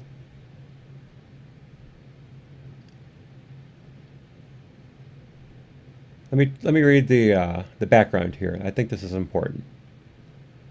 Starting right here. Background 1. People generally have good intentions, but we all have biases which are invisible to us. Thankfully, open and honest discussion with those who disagree can highlight our blind spots and help us grow, which is why I wrote this document. Google has several biases, and honest discussion about these biases is being silenced by the dominant ideology. What follows is by no means the complete story, but it's a perspective that desperately needs to be told at Google. Google's biases. At Google, we talk so much about unconscious bias as it applies to race and gender, but we rarely discuss our moral biases. Political orientation is actually a result of deep moral preferences and thus biases. Considering that the overwhelming majority of the social sciences, media, and Google lean left, we should critically examine these prejudices. He got fired for this.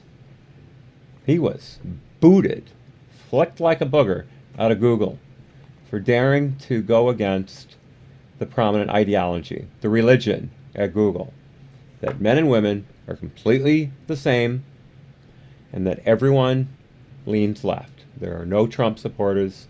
There are no conservatives. There are liberals. I shouldn't say liberal. That's a term that's under dispute right now. There are leftists. There are far leftists. That's Google, according to management's treatment of James Damore, for daring to have an opinion that's factually correct, scientifically backed up, proven by Google's bias against him for firing him. It's all there in black and white. So read this. It's an important document.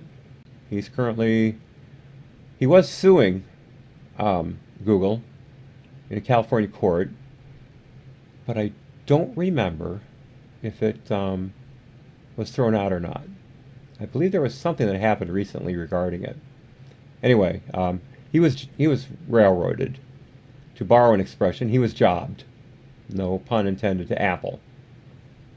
But he was ruined by this. So you can't say there's a difference between men and women. I'm going to leave that diagram discussion behind. We don't need to do that. You can't say there's a difference between men and women. Where does that lead us? Well, actually, there is a difference between men and women, according to the insurance industry. A Canadian man legally lists gender as female to get cheaper car insurance. But there's no difference between men and women. A Canadian man legally changed his gender to female so he could take advantage of better car insurance rates offered to women and save up nearly $1,100 Canadian, a report said. A man identified only as David. Let me shrink this. This is annoying. Here we go.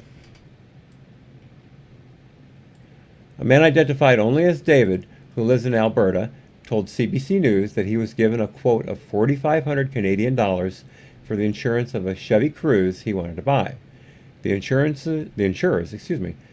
told him his yearly bill would be around $1,100 less if he was a woman. Hey, Cap.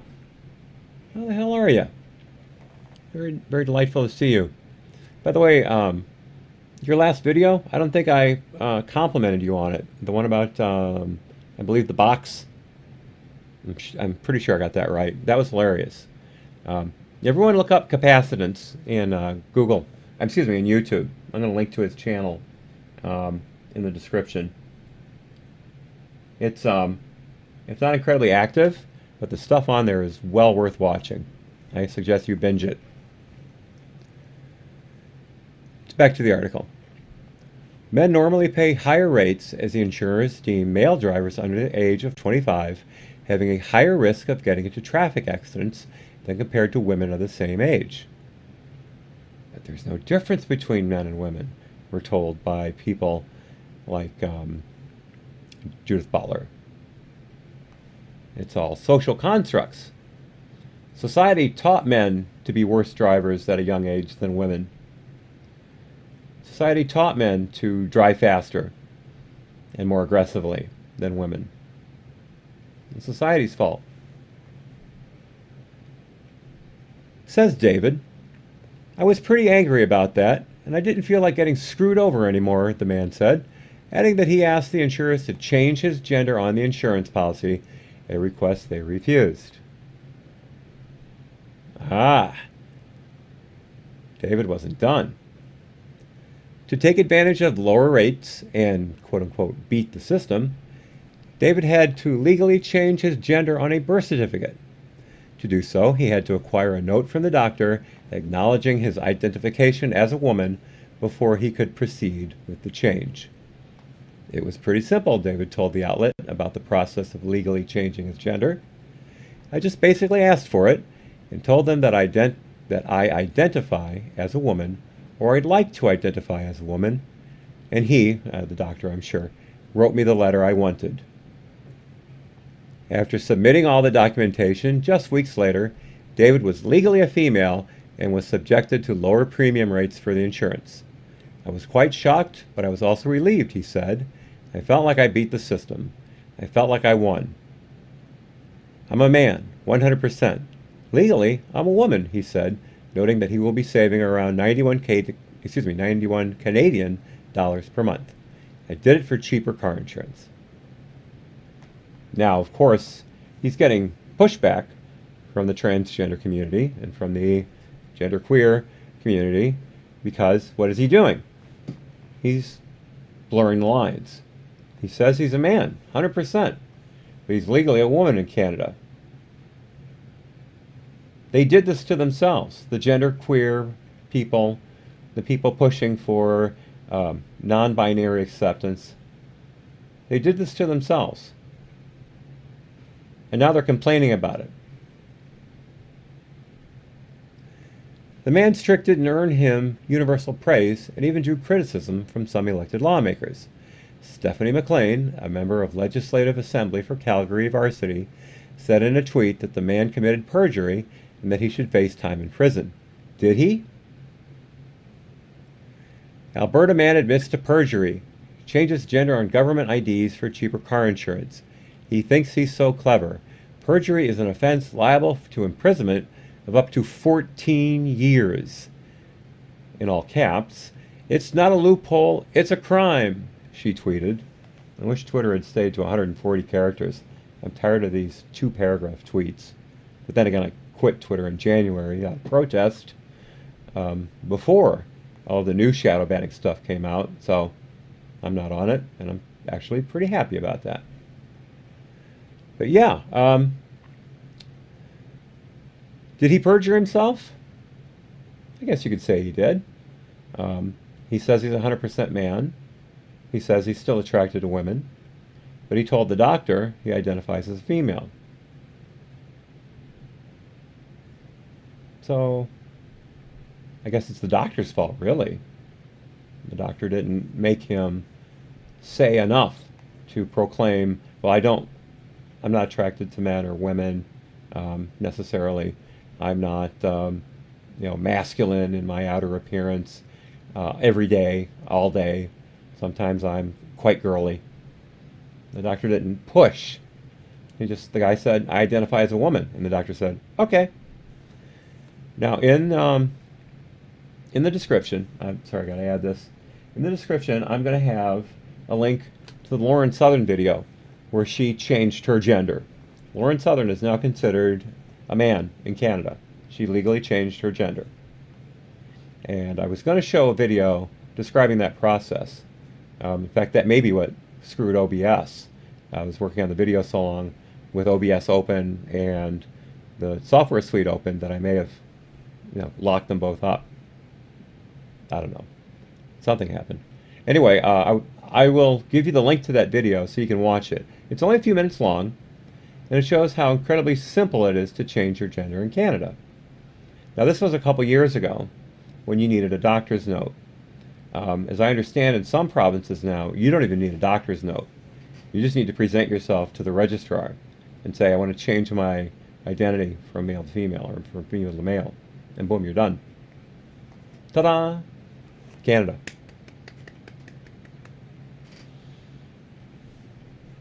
Now, as we see, it's in the U.S. too. We had the Canadian C-16 bill talking about gender identity and genocide. And then we've got the New York City bill, which preceded that law about misgendering people and being subject to fines of upwards of hundreds of thousands of dollars. And then we had the Oregon driver's license, X. So it's not limited to one country, unfortunately. It's not limited to Trudeau's socialist paradise. It's here in the U.S. too. Now the last thing, babies. We talked about gender-neutral nurseries. You can do a search on gender-neutral clothing and find that it's just clothing. There's some weird stuff that no one would wear, but that's fashion for you. But babies is a thing. Babies has been going on, kind of hard to say, for a while. Ray, she did take the doctor's notes. All right, we're almost done. I promise. This is the last article. Boy or girl, parents raising babies lets kids decide. One way of shielding children from gender stereotypes. Keep their biological sex secret. Okay, so right off the bat, we've got a false premise. You do not shield children from gender stereotypes. That's ridiculous. You raise children properly. You raise children to be a good citizen. And if they're a boy, you show them how to be a good man. If they're a girl, you show them how to be a good girl. And as they grow up, if they decide, as they reach maturity, that they feel different, that they maybe have gender dysphoria, then things change. But not telling them that because they have a penis, they're a boy, or because they have a vagina, they're a girl. Telling them, well, that's something you have, period, and leaving it at that. Leaving them adrift in their identity.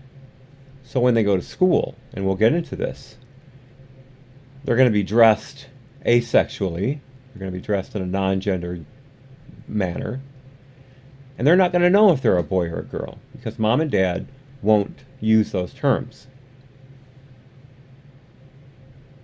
And someone comes up to them and says, are you a boy or a girl? That child is going to have a toolkit that will enable them to deal with that situation. A toolkit in kindergarten. A toolkit when they're 6 years old. Cat. She's rubbing herself on the microphone. So, yeah. Look what you're doing to these children. You're forcing them into an ideology that has nothing to do with growing up. It has everything to do with the parents' decision to be cool, to not reinforce gender stereotypes, which is Judith Butler bullshit, which goes back to John Money and sex reassignment, merely by cutting off a boy's testicles and telling him to have sex with his twin brother in the feminine role. In the female role. Feminine. That was wrong. In the female role, pretending to be the girl, pretending to be the woman during simulated sex. and that transitioned him, that made him, cat, get off the keyboard, that made him a female. So the parents are saying, well, we're going to avoid that altogether. We're just going to raise them non-gendered. Let them decide.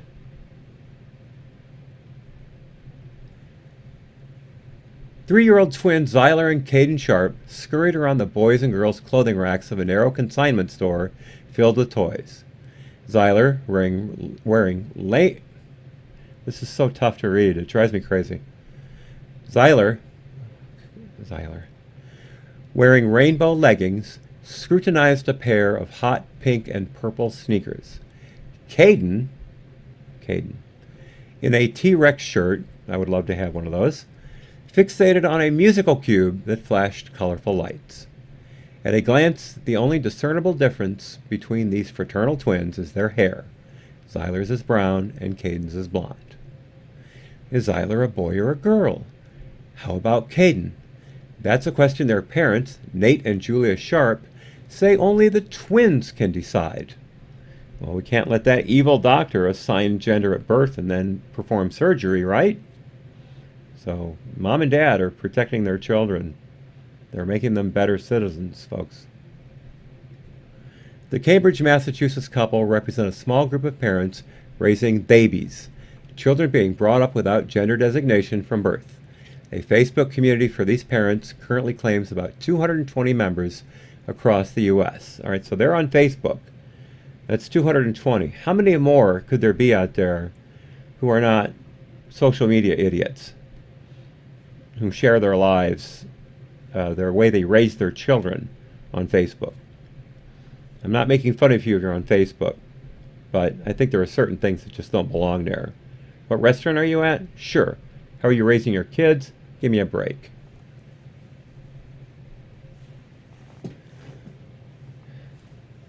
Thank you for sticking up for me, Ray. Oh, God, I just realized this is going to be like 3 streams, is it? In YouTube? What I'm going to do when this is done, once this posts to YouTube, I'm going to delete it, and I'm going to take the segments that OBS has created, and I'm going to stitch them together in a logical way, cut out all the dead air, and repost it.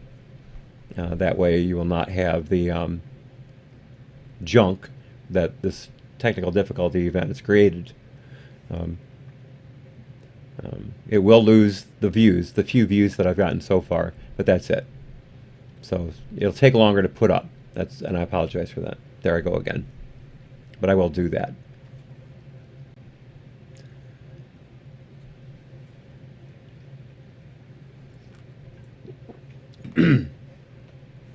A theyby is, I think, different things to different people, Nate Sharp told NBC News. Of course, NBC News is running the story. For us, it means raising our kids with gender-neutral pronouns. So they, them, their, rather than assigning he, she, him, her from birth based on their anatomy. Dude, it's science. It's a biological fact. The girl is a she, the boy is a he. It's not based on their anatomy. It's based on chromosomes. It's based on biology. It's based on actual facts.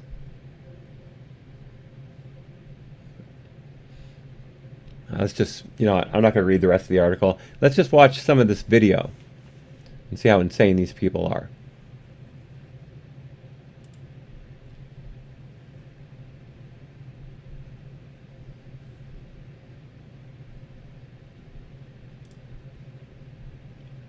All right, I'll mute the Honda audio, which is in Spanish for some reason.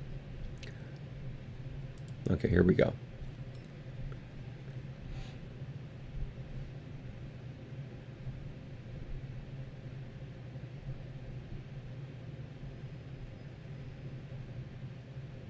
Okay, that's mom walking behind them right there.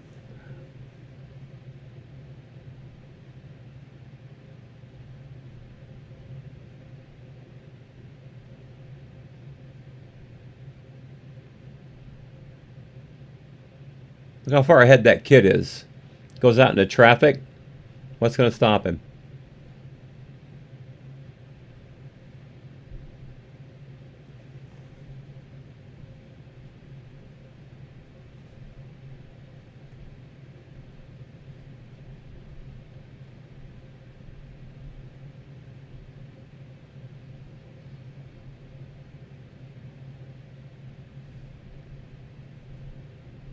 Here, let me forward a bit. Ah. That's boring. Let me continue with the little rest of the article and we'll be done. You couldn't hear that, Ray? I could hear it. It doesn't matter. It wasn't very good. The article covers it really well. Parents in the U.S. are increasingly raising children outside traditional gender norms, allowing boys and girls to play with the same toys and wear the same clothes, though experts say this is happening mostly in progressive, well-to-do enclaves. But what makes this gender-open style of parenting stand out? Yeah, okay, Ray, I cut it. Sorry about that. I don't know why that didn't come out. With technical difficulties again, I guess.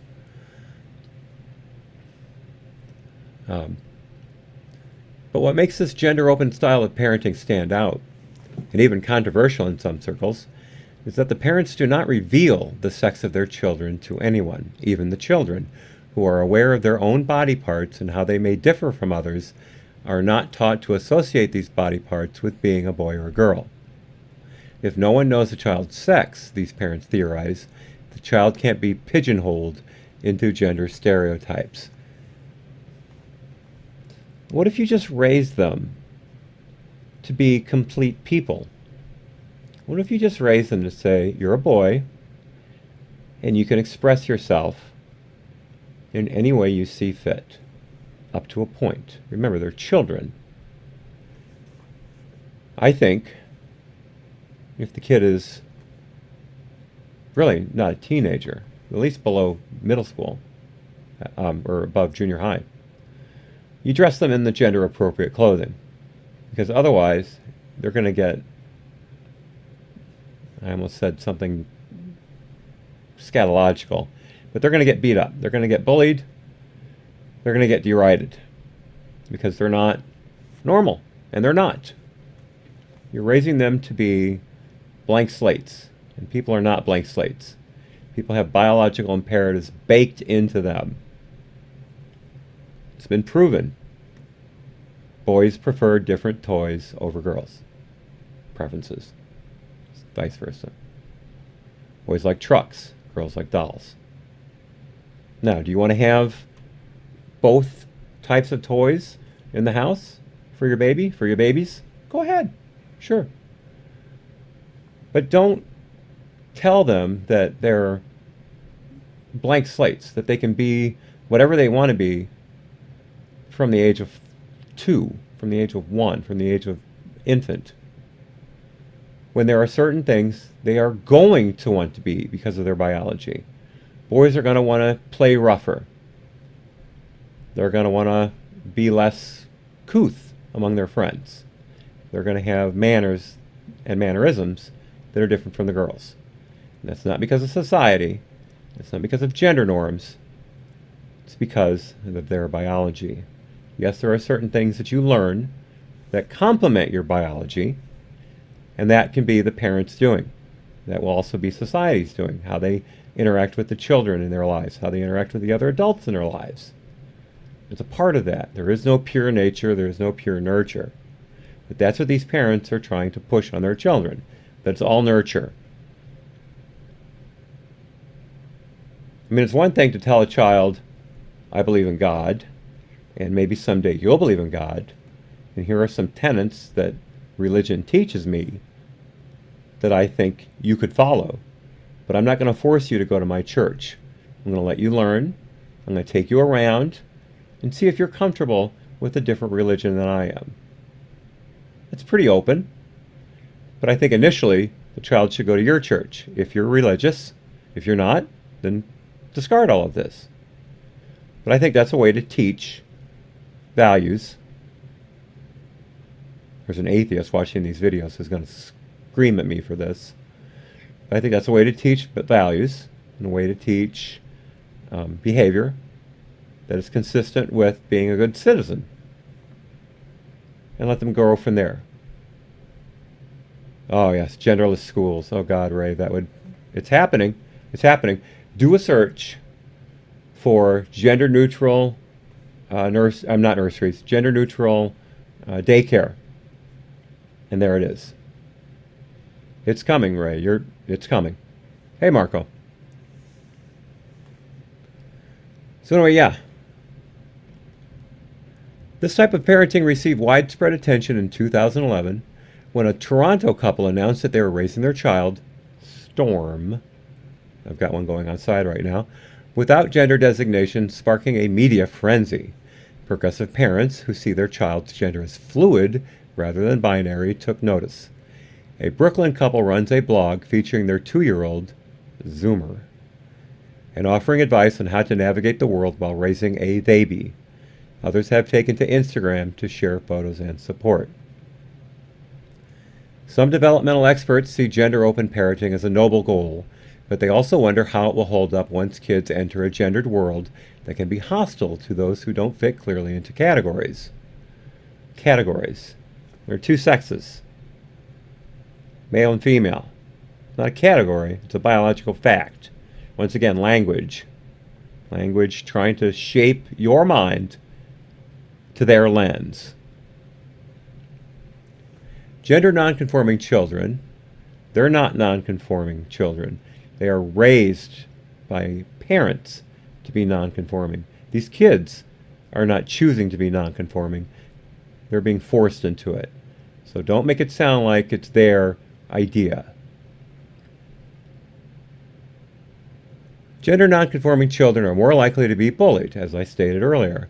Last year, 10 states considered bathroom bills, which we discussed earlier, requiring people to use bathrooms aligned with the gender assigned to them at birth. Now none passed. Remember the one in North Carolina that initially raised the furor was voted unconstitutional.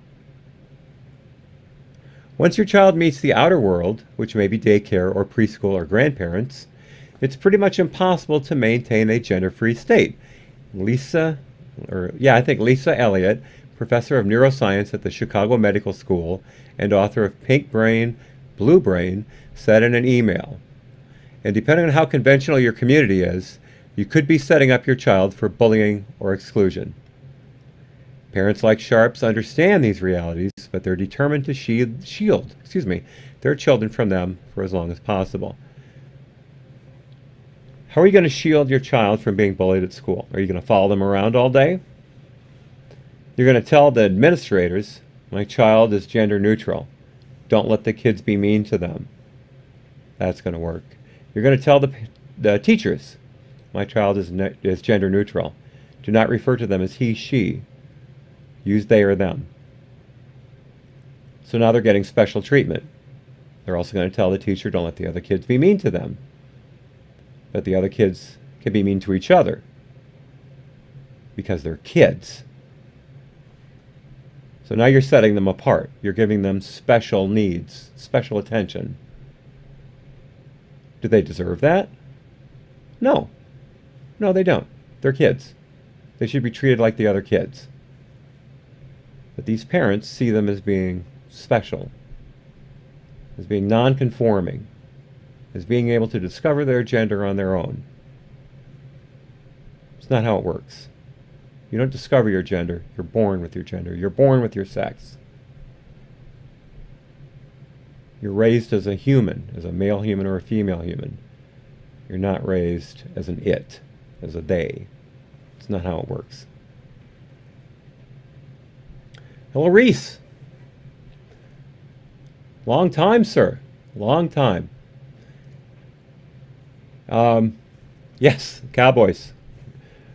You're in, was it Montana or Wyoming? Or am I doxing you? Forgive me. But it's very nice to see you. I hope you're well. Thank you for stopping by. Reese, just so you know, This stream has suffered from a number of interruptions due to weather and technical difficulties which have been going on all day. So the stream will not initially load straight off of YouTube. I'm going to be re-editing it to stitch out all of the breaks and put it together as a single unit. I'll also be re-engineering the audio to make parts of it audible, because we had a problem with that earlier as well. But so there's all that. So let's just finish up with one last part here, and we'll be done. Deciding to raise a baby. The Sharps, both mechanical engineers in their early 30s. Okay, we have a man and a woman, both engineers. So 2 genders in STEM. Good. Great. Now you look at Mom, though, and she's pretty gender non-binary.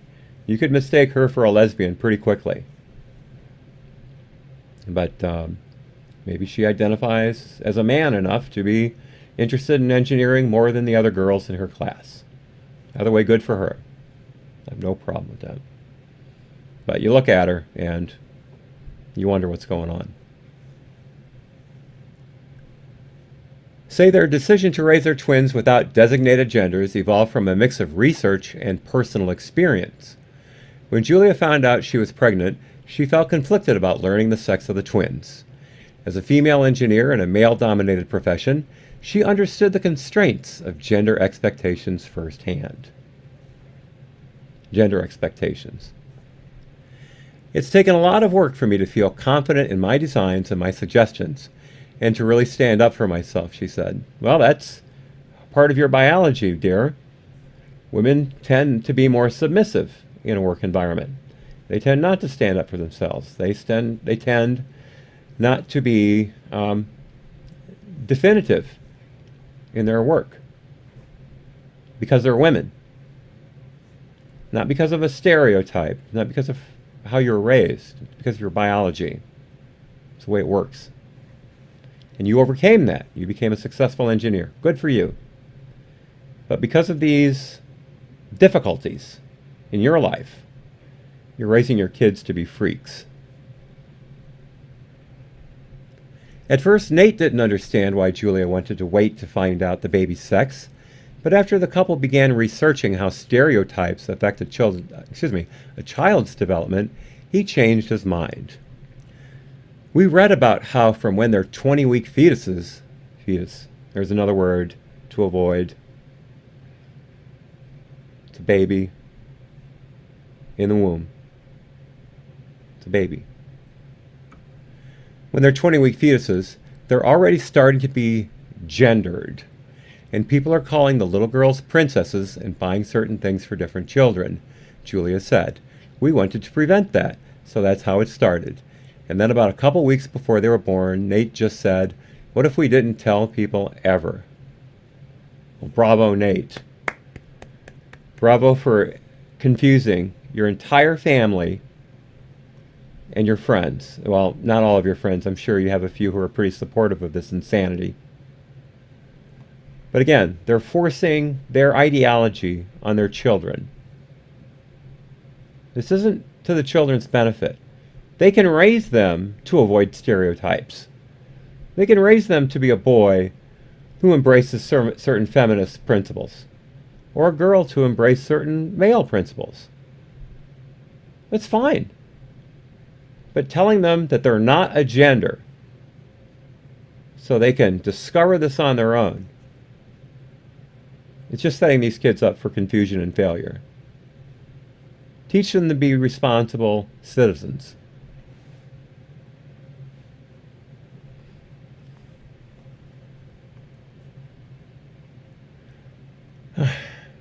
That's basically it.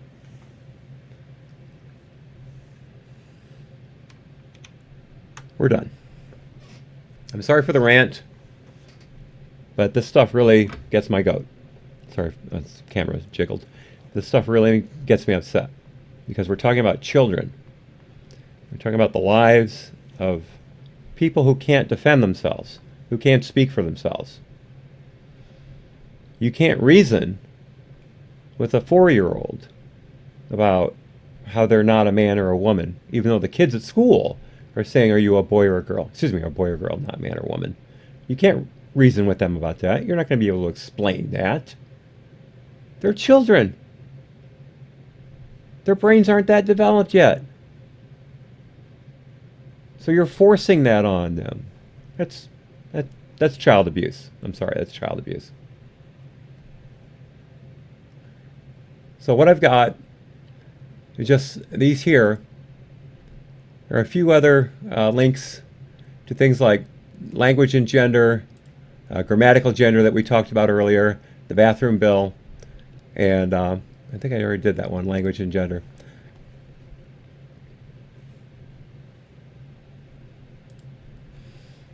So there are those. Okay, I'm going to end the stream now. I'm going to get to work on stitching it up, get rid of all the breaks. I want to thank everyone for being here. It's great to see Cap and Reese, known as Nightmare Fuel Podcast. Check out his channel. Reese, you still got your channel? Oh, you can't hear me. But here, let me type this into the text. I was talking to him earlier and realized he can't hear me. Reese, how's your channel doing?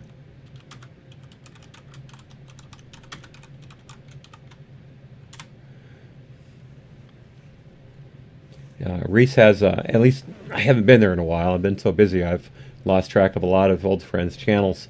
Reese has Nightmare Fuel Podcast on YouTube. He does a lot of very interesting stuff, a lot of social commentary, and very smart guy, very intelligent. So it is worth a look. Definitely worth a look. Okay, guys, I'll get to work on this immediately. I'll put the links in the description as I discussed earlier. And I really appreciate everyone standing by. Again, if there's anything I got wrong or anything you'd like to expand upon, get into the comments section and wail away. I very much look forward to reading what you have to say. And with that, I will give you all your day back, and I will see you again shortly. Good day.